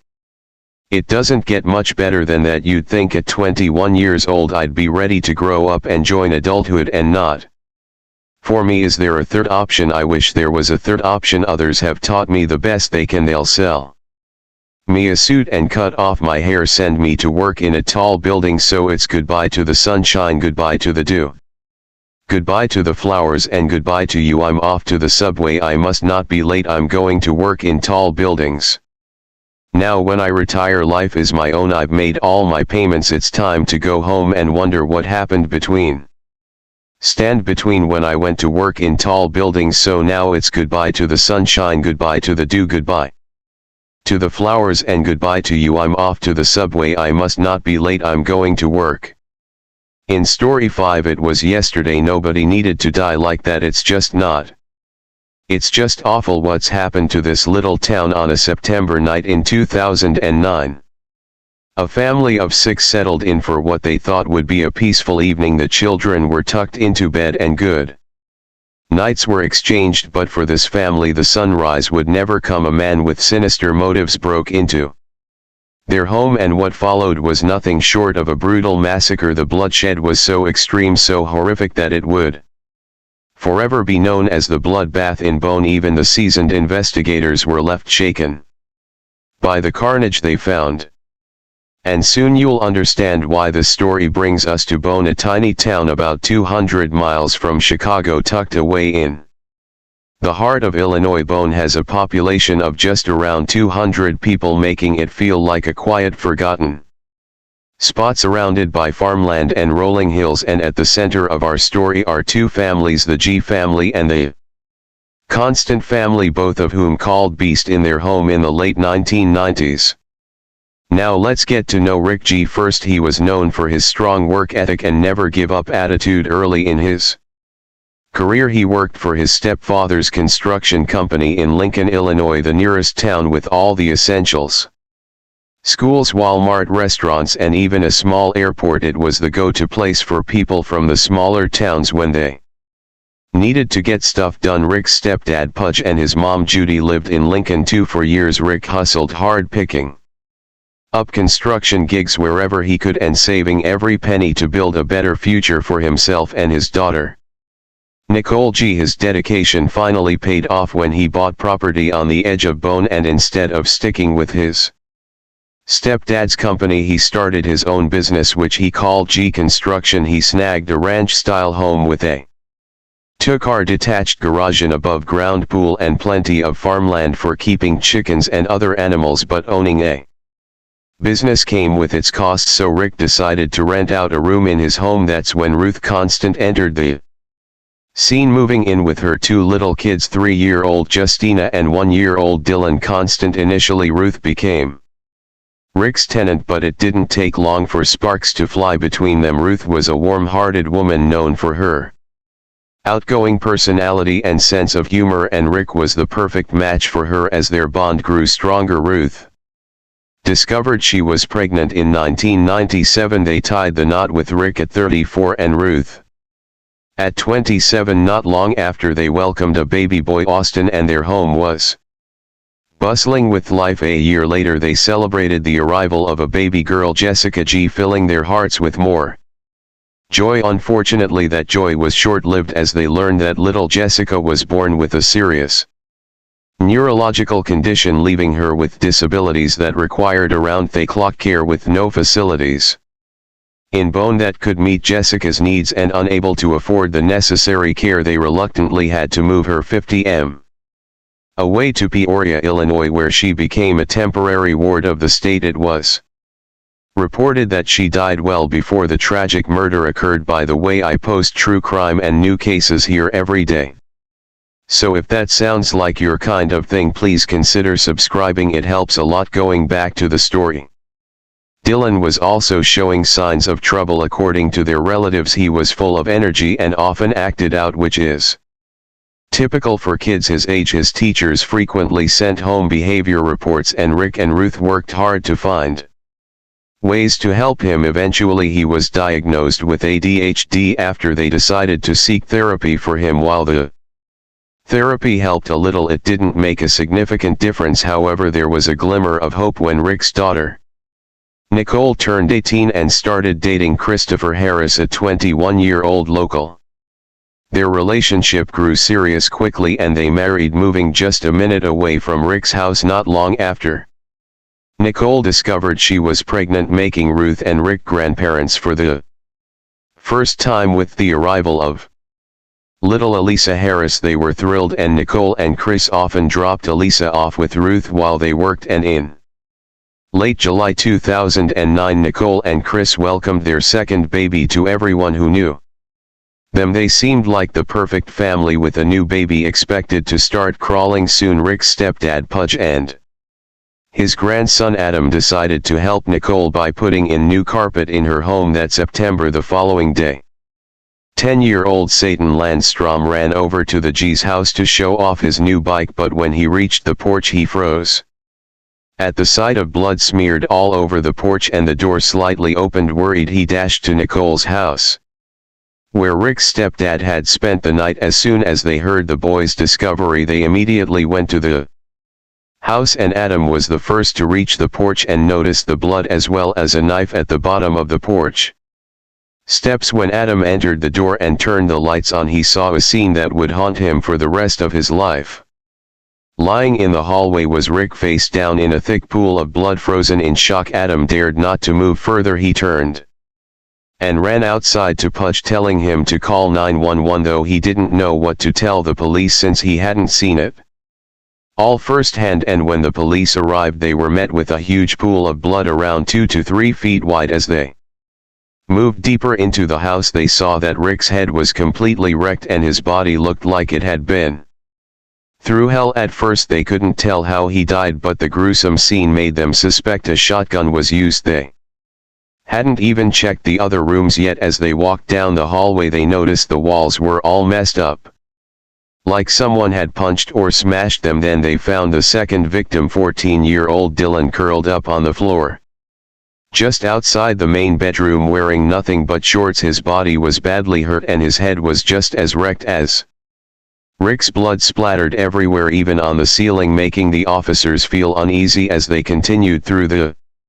house. When they stepped into the main bedroom, they saw Ruth lying on the floor in her nightgown. Half of her skull had caved in, and again blood was splattered all over the walls. Pushing on, they entered the attached bathroom, where they found 11-year-old Austin dressed only in his underwear, lying face down on the bloody tile floor. It was clear that the G family never saw this evil coming. They must have been caught off guard getting ready for bed the night before. The Officers moved cautiously through the house, unsure if the killer was still inside. They walked down that bloody hallway past Dylan's lifeless body and headed to 16-year-old Justina's room, and when they entered the room they found something far more gruesome than what was initially found in the house. Blood smeared across every surface, soaking into her bed where Justina lay on her stomach, her head hanging over the edge, leaving a puddle of brain matter below. She had suffered the worst injuries of anyone in the family, and just when they thought it couldn't get worse, they braced themselves for what came next. As they left Justina's room, they checked an adjacent space and initially saw no more victims, but then they spotted something in the dark closet. There they found a 3-year-old girl's body crumpled on the floor, surrounded by blood, with skin peeled back above her right ear. It broke the officers' hearts. They were trained professionals, but nothing could prepare them for such a brutal scene, especially involving such a young child beaten to death. Suddenly a corporal noticed something move. It was the child. A paramedic rushed over and scooped her up like a baby. Dashing out to the ambulance, they quickly ushered Nicole into the ambulance too, and off they sped toward the nearest hospital. But when they arrived, they discovered that Tabitha's vital signs were alarming. Moments later, Nicole's husband Chris showed up at the G's house. He had been called from work about the terrible incident. When he arrived, the police confirmed the heartbreaking truth: the family had been murdered. But in the middle of all the chaos and tragedy, there was hope. The police told Chris that Tabitha had survived. Everyone felt a wave of relief because despite the horrific events, Tabitha was alive and might be able to help uncover who was behind this terrible crime. But not for Chris. He felt nervous when he learned Tabitha was alive. Without thinking twice, Chris jumped back in his truck and drove urgently toward the trauma center where Tabitha was being rushed. Meanwhile, 2 first responders, Logan County Sheriff's Corporal Michael Block and Illinois State Trooper Paul Hennessy, were left to sift through the crime scene for clues about what had happened inside the G family's home. Investigators found a bloody handprint on the bathroom vanity where Austin was killed, along with a fresh shoe print outside that matched a Quiz tennis shoe. Officers canvassed the small community and followed up on tips. One neighbor reported seeing a silver pickup truck passing by around the time of the murders, noting it had exhaust pipes coming up through the bed behind the cab. Despite these leads, police found no further clues. Dr. John Arston, a forensic pathologist, performed the autopsies that night. He photographed every inch of the victims' bodies, but the injuries were so numerous that it was hard to keep track of them. But one thing was clear: they had been brutally attacked, and it wasn't from a gun initially thought to be caused by a shotgun. It turned out that each member of the G family had been bludgeoned to death, suffering with each blow until they were too weak to fight back. Starting with Rick G, the father, he had 39 impact wounds, 13 of which were to his head. His wife Ruth suffered 28 blows all over her body and her skull was crushed. Their 11-year-old son Austin had a caved-in skull and was struck at least 21 times. Signs showed he had been pushed against hard objects and someone had stomped on his feet. 14-year-old Dylan had over 100 wounds and was struck at least 52 times. 16-year-old Justina had at least 15 identifiable injuries and was missing the top part of her skull. Meanwhile, Tabitha was in a real fight for her life. Doctors quickly discovered she had multiple skull fractures and serious brain swelling. It was tough for her. She couldn't speak or see because of the swelling in her face, but there was a small silver lining: she could still move her arm, showing she had some strength left to help her recover. The doctors made the difficult decision to remove a few small pieces of her skull. They hoped this would ease the pressure from the swelling and help her brain heal properly. It was a scary situation, but the medical team was doing everything they could to save her. Nicole remained by Tabitha's side throughout her recovery at the hospital. The atmosphere was tense, with police officers standing vigil behind her hospital bed. They knew Tabitha was the only survivor of the horrific incident, and there was a real concern that the suspect might try to come after her. This made it all the more important for the authorities to keep a close watch on her. Additionally, Nicole did her best to help the authorities, sharing everything she could about her loved ones and what had happened. On the other hand, Chris was a constant source of support for Nicole during this incredibly tough time. He spent hours with her, trying to offer comfort and help her navigate the chaos surrounding them. However, things weren't simple.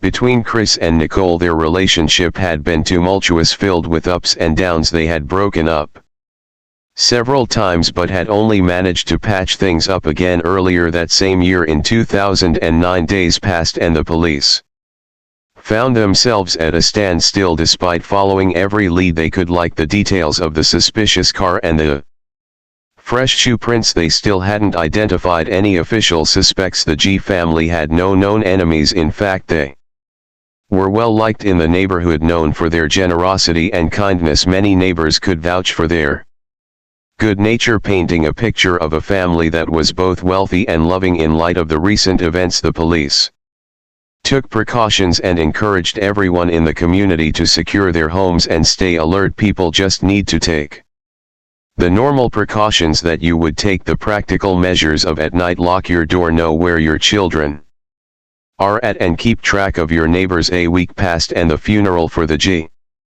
family was held on the 28th of that same month. It was a heartbreaking day, but among all the grief, Tabitha was still fighting for her life in the hospital, and while the community mourned, there was also a lingering fear because the killer was still out there and no one knew when or if they might strike again. Then, in a random but significant twist of fate, a major break in the case came at the hospital where Tabitha was being treated. One officer, after finishing his shift and guarding Tabitha, shared an elevator ride with Chris Harris, who had just left Tabitha's room. The officer happened to glance down and noticed Chris's shoes case with sneakers with an aggressive tread just like the shoe print found outside the crime scene. The officer quickly informed detectives, which led to Chris being called in for questioning. They compared his shoe tread to the print found at the scene, but there was a slight discrepancy. The shoes were a half size too big. However, the detectives knew something was off, so they didn't stop there. They collected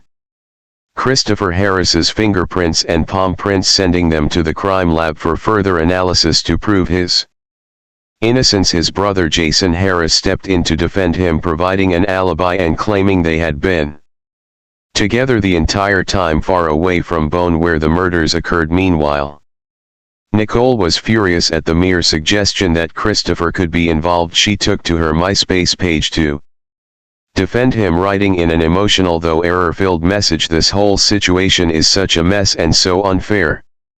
Not only have my children lost 5 close family members, but now their daddy is being set up and taken away. This is too much to bear." Nicole continued, "There's solid evidence that all 6 victims fought for their lives, and Chris doesn't even have a scratch on him. He's been with us through everything, and now they've taken him too."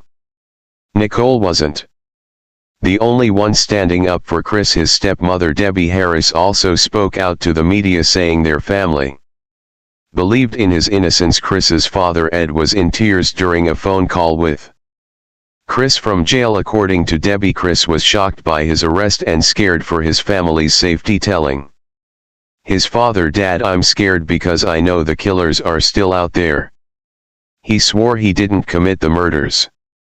When police booked Chris, they photographed his entire body. Although he didn't have any injuries, they noticed a large blister on the palm of his right hand. Coincidentally, a tire iron was later found near a creek by Jason's house, where investigators were still searching for clues. On October 2nd, when they seized Chris's truck, they found it belonged to Jennifer Ernest, Jason's girlfriend and mother of his other children. Both Jennifer and her mother, Sarah Duncan, had provided alibis for Chris and Jason on the night of the murders, but as the investigation unfolded, those alibis were proven false, leading to their arrest for obstruction of justice. The police were able to discredit the alibis partly because Chris's palm print had been found at the scene. Additionally, a woman named Lori Cole, an armed security guard, came forward. She claimed that on the night of the murders around 11 35 p.m. Chris and his brother Jason knocked on her door asking if she wanted to party. Lori, who lived not far from the G family, recalled telling Chris she wasn't interested and needed to sleep for work. She noticed a Ford Ranger parked outside similar to the one Chris and Jason were seen with earlier. Although she told them to leave, their behavior left her unsettled, as they seemed to have already been partying and didn't want the night to end. Another woman, Christy Moore, came forward during the investigation. She told investigators that she and Chris had been on again off again lovers. She revealed that Chris had called her late on that same Sunday night, but she was busy with her kids and couldn't meet up. For what she knew, he wanted sex. However, she agreed to see him after her children went to school the next morning. Chris arrived at her house in Clinton, just a 15-minute drive from Bone, about 12 hours after the murders. They slept together, and Christy said Chris was acting completely normal afterward. Christy even took selfies of the two of them in bed. In the pictures, they were kissing and giving each other flirtatious looks, with Chris smiling in some of them. She told investigators that Chris had no visible injuries or marks on his body and that nothing about him seemed unusual, except that she hadn't seen him in the past 2 months, likely because he had just had a baby with Nicole 2 months earlier. From the moment Chris was accused, he maintained his innocence, denying any involvement in the murders. However, when confronted with fingerprint evidence, he invoked his Fifth Amendment right to remain silent and got a lawyer. It seemed that Chris was content to let the legal process play out, but things took a sharp turn as the pressure began to mount on his brother Jason. Initially charged with obstruction of justice, Jason's charges were soon upgraded to 5 counts of first-degree murder and 1 count of attempted murder, the same as Chris' charges. Jason, now facing the possibility of life in prison, had a choice to make: stay silent and support his brother, or tell the truth and save himself. The survival instinct kicked in, and Jason began to talk. The story he told was chilling. According to Jason, the night had started with drugs and alcohol. He and Chris had been out partying hard, drinking and snorting cocaine. Eventually they decided they needed a woman's company to keep the night going. They first tried to reach out to some ex-girlfriends, but both women turned them down. That should have been the end of the night, but under the influence of drugs and Chris' heightened libido, the brothers continued their search for female company, which tragically led them to the G family's home. Jason recounted that they had first tried to visit Lori Cole, the armed security guard who lived nearby. He waited in the truck while Chris approached Lori's door, but she turned him away. What happened next is where Jason's story became inconsistent. He gave 13 different versions of the events, but the one thing that remained constant was his claim that Chris killed the G family. Jason alleged that it was Chris' idea to go to the G residence with the intent of having sex with Justina G, the 16-year-old daughter of the family and Chris' sister-in-law. Chris had convinced himself that Justina had been flirting with him. Whether they planned for it to be consensual or not remains unclear, but Jason said Chris believed Justina was interested in him. He then said that he stayed in the truck while Chris approached the house. In some versions of the story, Chris was already armed with a tire iron. In others, he went to the door without it. In one account, Rick G, the father, answered the door, and after a brief conversation things escalated, leading Chris to retrieve the tire iron from the truck. Jason said he then heard screams and thumping sounds coming from inside the house, the horrifying beginning of what would turn into a gruesome massacre. Jason said he stayed in the pickup truck the whole time, just listening to the chaos inside the house. He heard loud thumps and screams and saw Dylan jump out of a bedroom window. After that, Dylan ran to the front door and went back inside. Next thing Jason knew, Dylan burst out of the house bleeding a lot, with Christopher Harris right behind him. Jason saw Chris hit Dylan 5 or 6 times with a tire iron before heading back inside. Miraculously, Dylan got back on his feet and went into the house again. A few minutes later, Chris came out and hopped into the pickup. As they drove down the dirt road, he tossed his shoes and the tire iron out the window like it was no big deal. It's important to note that There had been a complaint of attempted sexual assault against Christopher Harris involving Justina, but this complaint was dropped just a week before the incident. Jason suggested that Christopher had intended to go to the G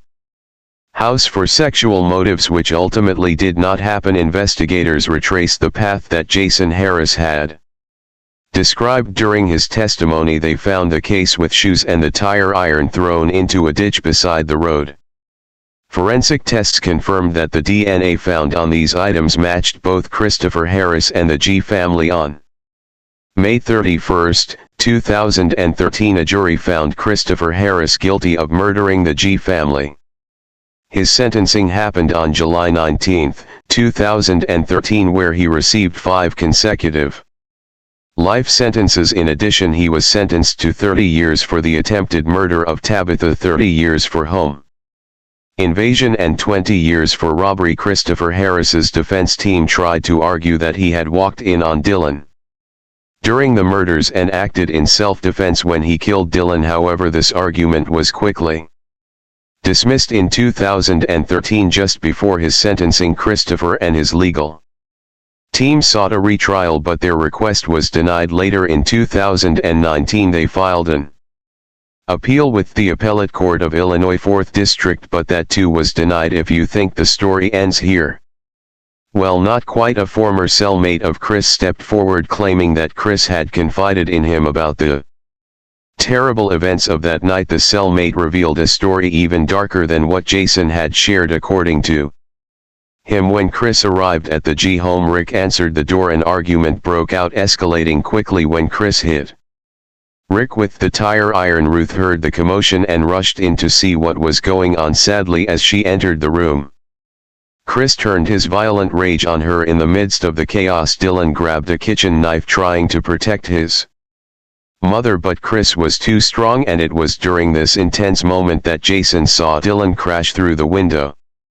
For the first time in a chilling twist, the cellmate reported that Chris felt no remorse for his actions. In fact, he claimed his only regret was not burning down the house that night, suggesting that if he had, no one would ever know he was responsible for the violence. And let's not forget Nicole. With all the evidence piling up against Chris, she went from defending him to cursing him. Additionally, during the sentencing hearing, Tabitha also delivered an emotional statement that tugged at everyone's heartstrings. She said, "I am 7 and it still breaks my heart. I wish you were dead and my brother's sister and mommy and daddy were alive. You don't sneak up on other people. You have to say sorry, because do you know how badly that broke my heart?" As for Jason, he got a 10-year sentence in exchange for testifying against Chris, with credit for time served. This decision sparked debate. Many questioned if it was fair for someone who played a part in such terrible acts. There were many times that night when Jason could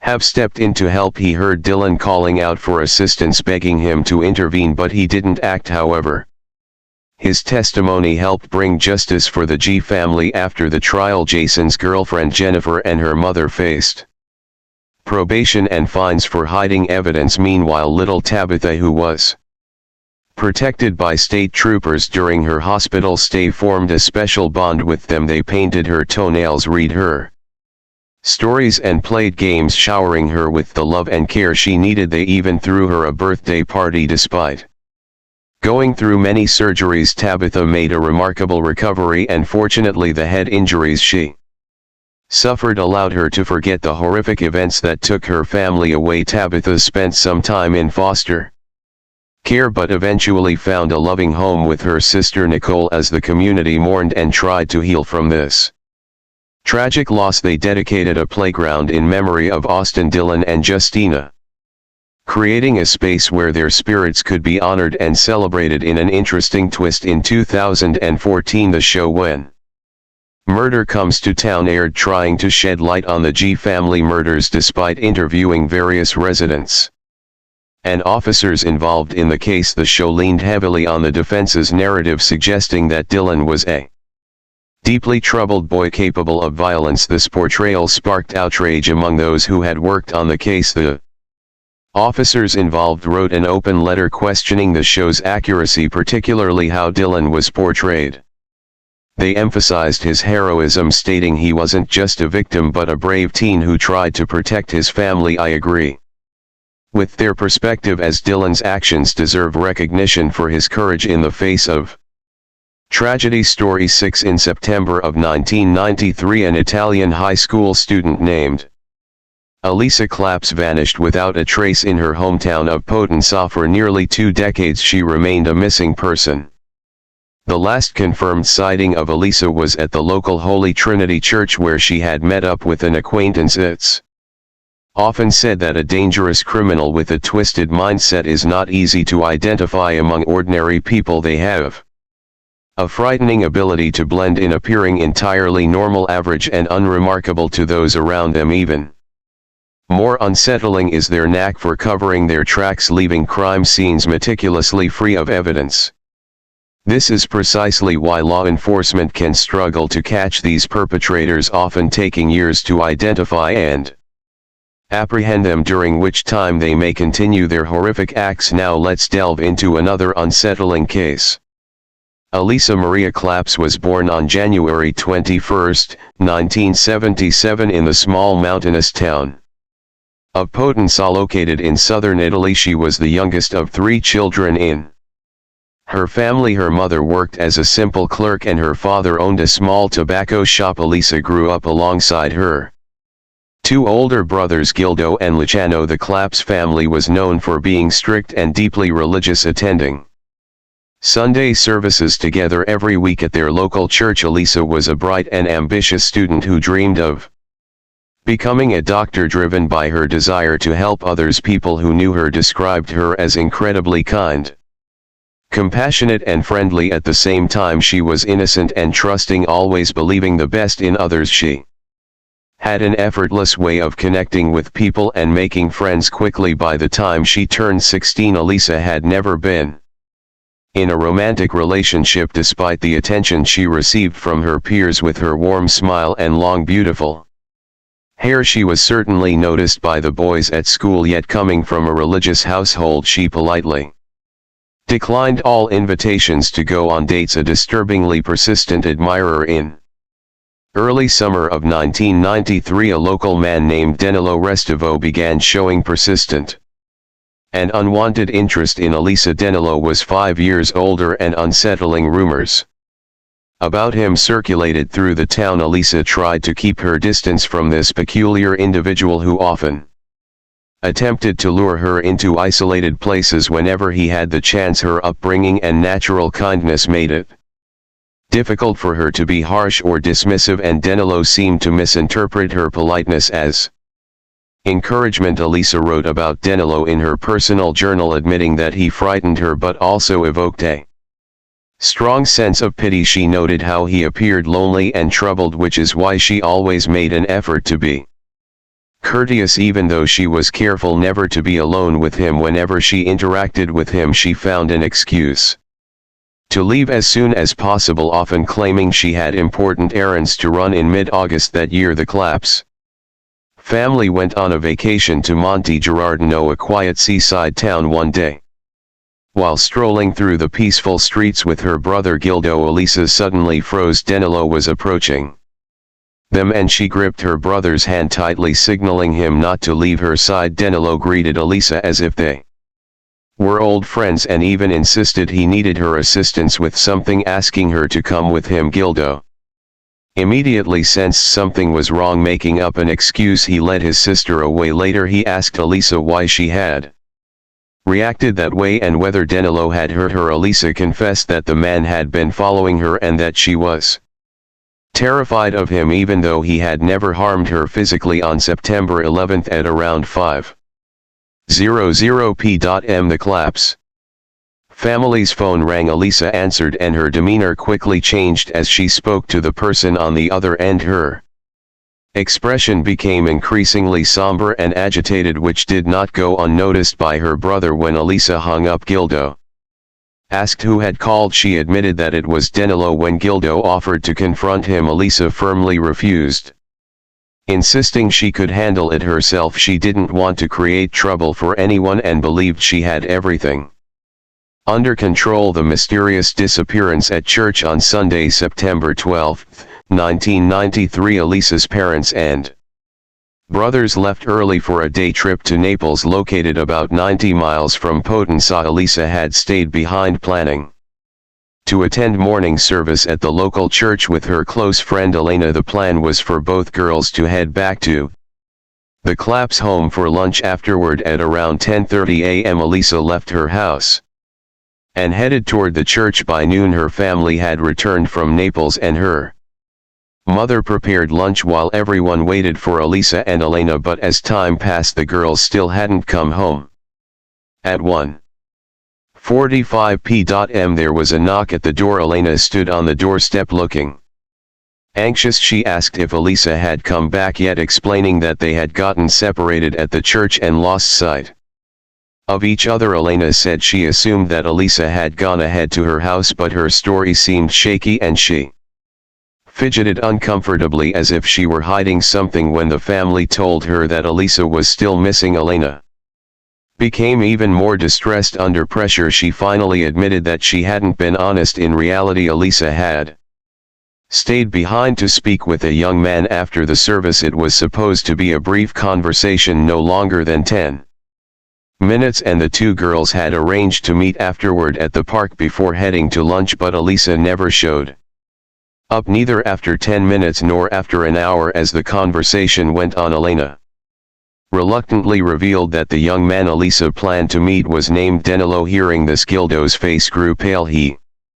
immediately warned his parents and brother that Elisa could be in serious danger and that they needed to start searching for her right away. Who is Danilo Restivo? Danilo Restivo was born on April 3, 1972 in Aries, a small commune in the Trapani province on the island of Sicily. He was the youngest child in a relatively wealthy family. Growing up, he was spoiled and accustomed to getting whatever he wanted, learning early on that he would never face real consequences for his behavior. His father always came to his defense no matter what trouble he caused. In the early 1980s, the Restivo family moved to Potenza, where Danilo's father Maurizio established a highly successful business. Within a few years, Maurizio became one of the city's wealthiest and most influential figures, forging strong connections with local law enforcement and government officials. During his school years, Danilo was known for being odd, rude, and disturbingly aggressive. He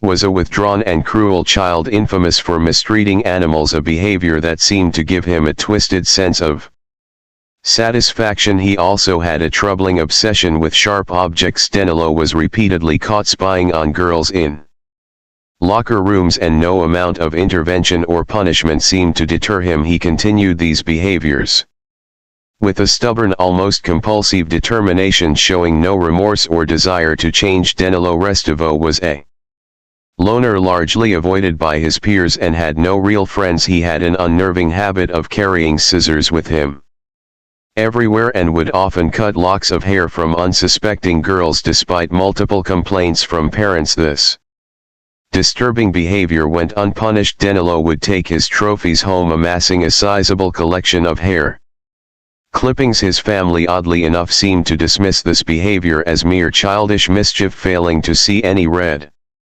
flags. As Danilo grew older, his behavior became increasingly alarming. His cruelty extended beyond mistreating animals. He seemed to crave causing pain to people. He continued to struggle with social interactions, particularly with girls, toward whom he often displayed aggressive tendencies and attempts to intimidate or hurt. The first victim, Danilo, had a younger cousin named Sonia who was about a year and a half his junior. They attended the same school and often walked home together after classes.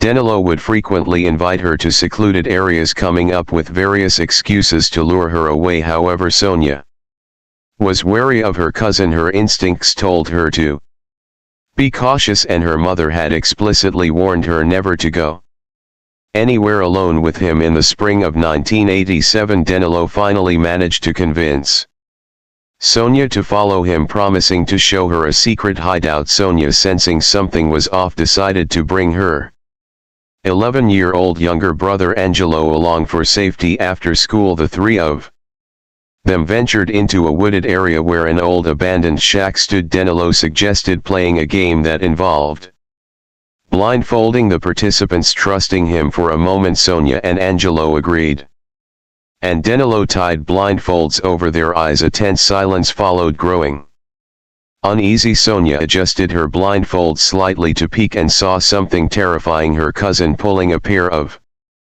scissors out of his backpack and moving toward Angelo, preparing to strike. Sonia screamed as loudly as she could, startling her younger brother. Angelo, who still had his eyes covered, reacted, instinctively jerking away just as Danilo's hand swung downward instead of landing on his neck. The scissors slashed his shoulder, the sight of blood and Sonia's piercing scream seemed to stun Danilo, giving the children the precious seconds they needed to escape. Sonia and Angelo bolted from the shack, their screams echoing through the woods as they ran for their lives. Danilo chased after them, shouting threats and demanding they keep quiet about what had happened. Driven by sheer terror and the instinct to survive, Sonia and Angelo managed to outrun him, making it to safety. The parents of the injured children were horrified by what had happened. They rushed Angelo to the hospital, where doctors managed to provide life-saving care just in time. The boy had lost a significant amount of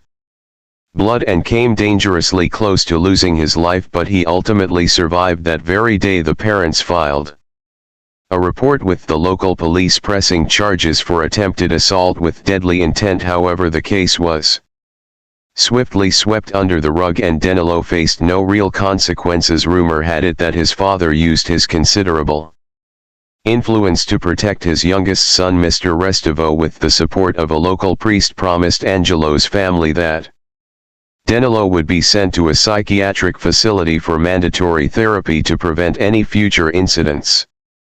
Additionally, he covered Angelo's medical expenses and paid the family a substantial sum in compensation. Not long after, Sonia and Angelo's parents decided to move their family to Naples to escape any further contact with their dangerous relative. Despite his solemn promises, Danilo's father never followed through on his pledge. Danilo was not sent for treatment and never even saw a specialist. Mr. Maurizio Restivo was too concerned that a formal psychiatric evaluation might label his son as mentally unstable or a danger to others, which would irreparably damage his own reputation and social standing. A dangerous favorite, Danilo was expelled from 4 different schools due to repeated complaints from students and about his aggressive and threatening behavior. In the end, he had to resort to homeschooling in order to complete his education and earn his diploma at 18.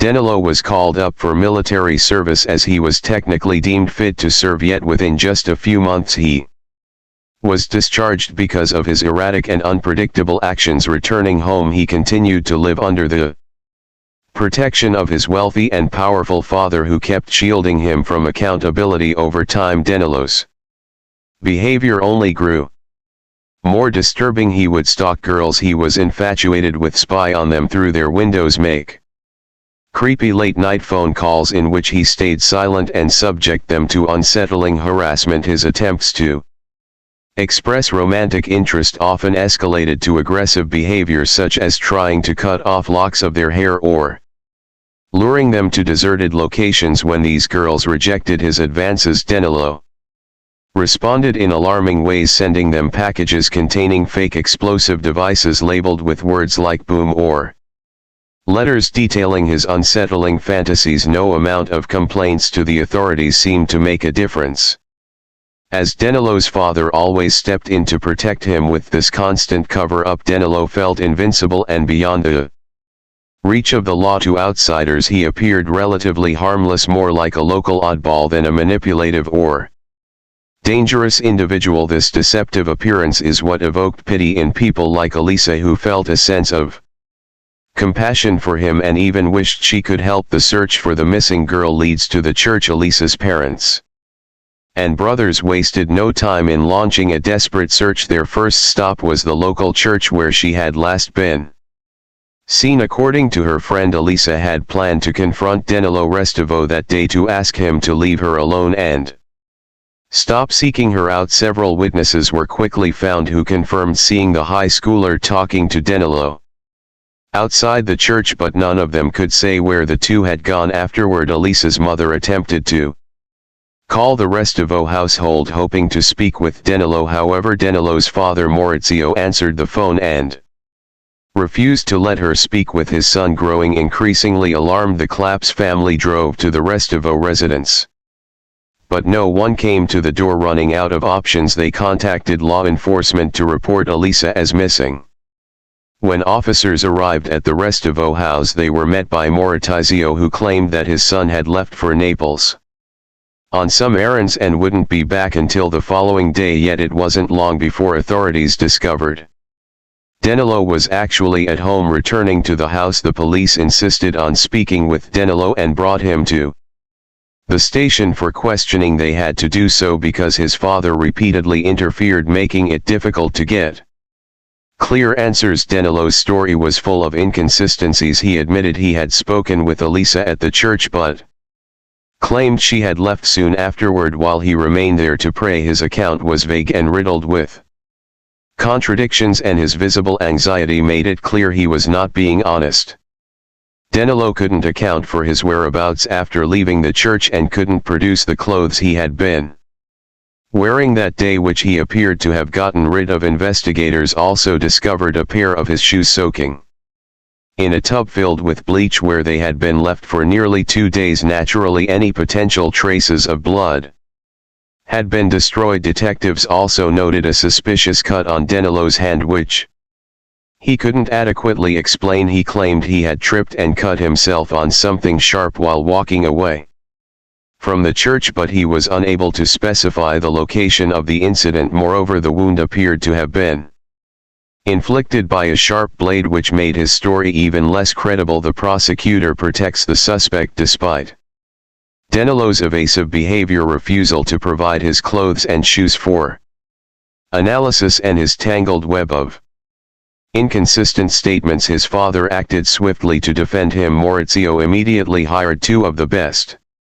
defense attorneys from Naples to represent his son. Faced with these obstacles, the police handling the case sought permission from the city's chief prosecutor to obtain a warrant. They needed legal authority to search the suspect's home and to seize his clothing and footwear, hoping to find any evidence that could link him to Elisa's disappearance. Despite overwhelming evidence pointing toward Danilo's involvement in the disappearance of the young girl, the city's chief prosecutor displayed a surprising level of indifference. He refused to issue a search warrant for Danilo's home or the church where Elisa was last seen. The search of the church was only a superficial one, and the main priest, Father Domenico Sabia, adamantly denied access to the locked upstairs room, which was secured by a wooden staircase and padlocked. Even when pressured, the prosecutor declined to grant a warrant to thoroughly investigate the church and its adjoining rooms. Suspiciously, Father Domenico spoke of Elisa in the past tense from the beginning, almost as if he already knew she was no longer alive. 3 weeks after Elisa's disappearance, the case made local news with a segment highlighting Danilo as the prime suspect and displaying his photograph. Following this broadcast, the police station received dozens of calls from women who described being stalked and harassed by Danilo. They revealed that he had a disturbing obsession with women's hair and was known to carry scissors, attempting to discreetly cut off strands of hair from unsuspecting victims on city streets, in parks, and even on public transportation. Thanks to the perseverance of dedicated investigators, they finally managed to charge Danilo with providing false statements. In the spring of 1995, he was sentenced to 2.5 years in prison. However, he served less than 2 months behind bars before his sentence was commuted to community service, ironically at the very same church where Elisa had disappeared. A new prosecutor and a fresh investigation. The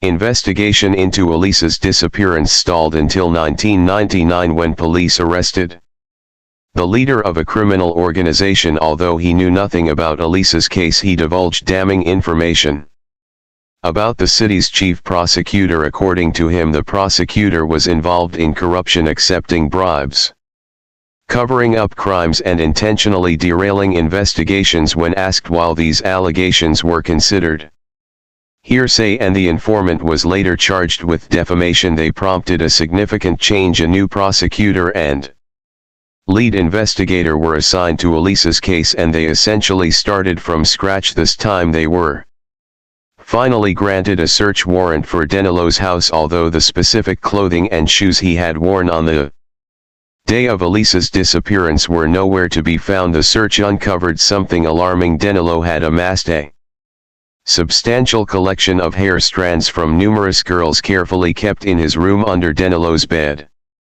Investigators found a large box filled with photographs of nude and semi-nude women. He had taken these photos himself, spying on his victims in locker rooms, fitting rooms, showers, and even through the windows of their homes. Disturbingly, he also kept a separate set of images depicting women with amputated limbs. It was clear that he had serious psychological issues, but none of this provided any new leads in the case of the missing Elisa collapse. When police tried once again to search the church 6 years after Elisa's disappearance, Father Domenico remained adamant about not allowing them to access the locked upstairs room. He went to great lengths to prevent the search, leveraging his connections and framing the investigation as an attempt to desecrate a sacred space, even rallying churchgoers against the officers. The move and a letter from the beyond with no solid evidence against Danilo. Even after the renewed investigation, he eventually left his hometown and embarked on an extended journey through Europe. He continued to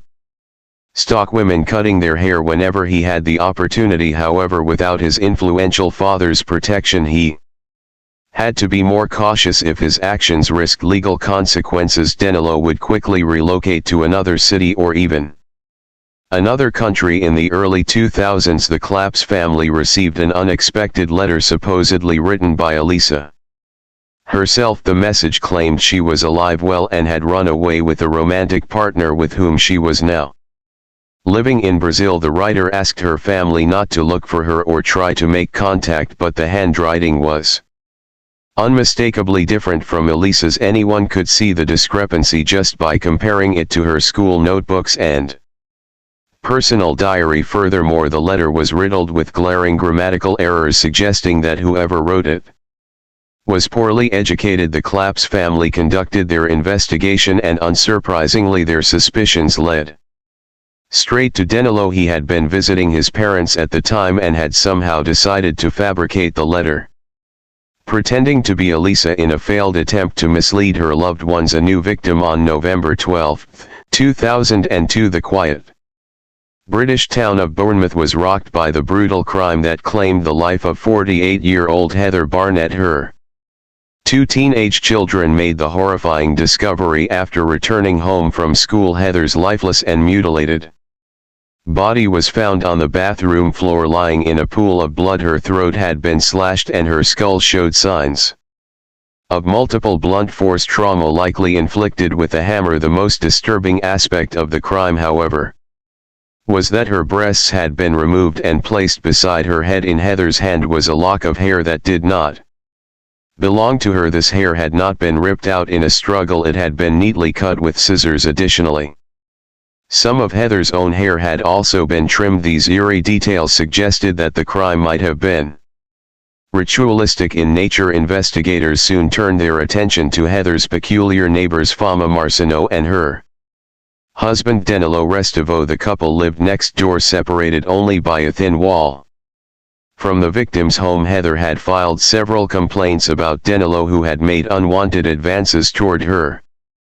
Despite being married just before the crime, she confided in a friend that she was afraid of him. Heather worked as a seamstress, taking in custom orders from her home. Danilo often tried to visit her under the pretense of commissioning clothes. He never placed any specific orders but was insistent on coming inside to discuss details. 2 days before the tragedy, after one of Danilo's visits, Heather realized her house keys were missing. She didn't connect this to her neighbor at the time, thinking she had simply misplaced them. Unfortunately, she hadn't yet gotten around to changing the locks. Danilo was one of the first people at the scene, arriving even before the police and emergency responders. He claimed he had been returning home when he heard the terrified screams of Heather's children and rushed over to help. Although officers brought him in for questioning, they quickly released him as he came across as clumsy and harmless. However, Heather's children pointed to him as a person of concern,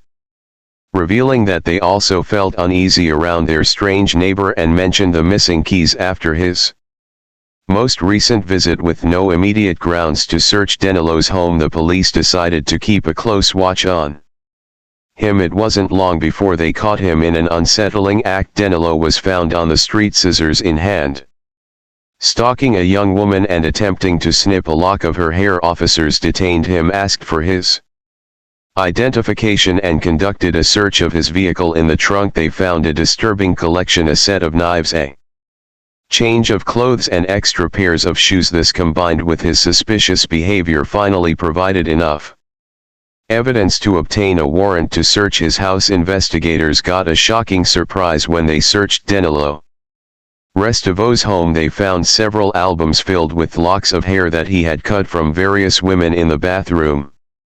Clothes and sneakers were soaking in a bleach-filled tub, but the most damning piece of evidence was Heather Barnett's missing keys, now lying in Restivo's room, while blood traces were found on the clothing. The bleach had damaged the samples so severely that they couldn't be identified. However, Danilo's DNA was discovered on a towel in Heather's bathroom, suggesting he had wiped blood spatter from his face with it. A body in the church attic and 2 convictions. As the investigation into Heather Barnett's murder continued, authorities uncovered Danilo's disturbing past. 9 years earlier, he had been the prime suspect in the disappearance of a high school girl in his hometown. At the time, investigators had failed to find enough solid evidence, and the girl's body had never been located. But now, with substantial proof of his violent behavior and no influential father to shield him, Danilo was tried, found guilty of premeditated murder, and sentenced to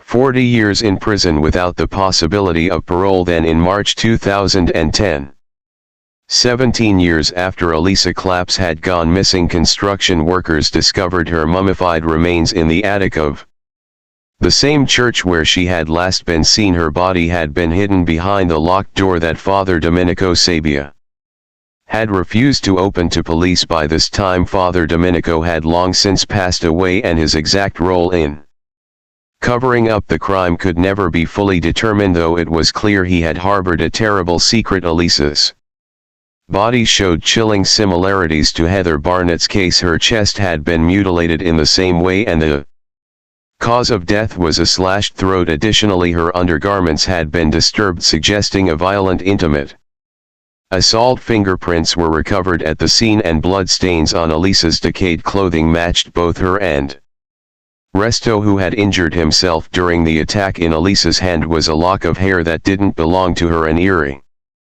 signature mirroring the evidence from Heather's murder. Restivo was tried in absentia for the murder of Elisa Claps, as he was already serving his 40-year sentence in the UK.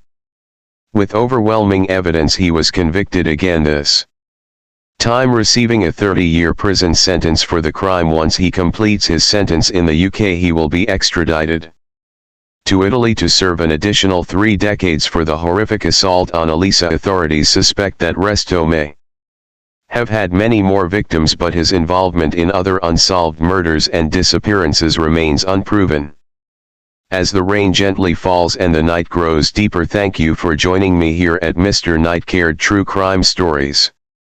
Remind us of life's mysteries and the importance of staying aware even as we seek comfort in the quiet of the night.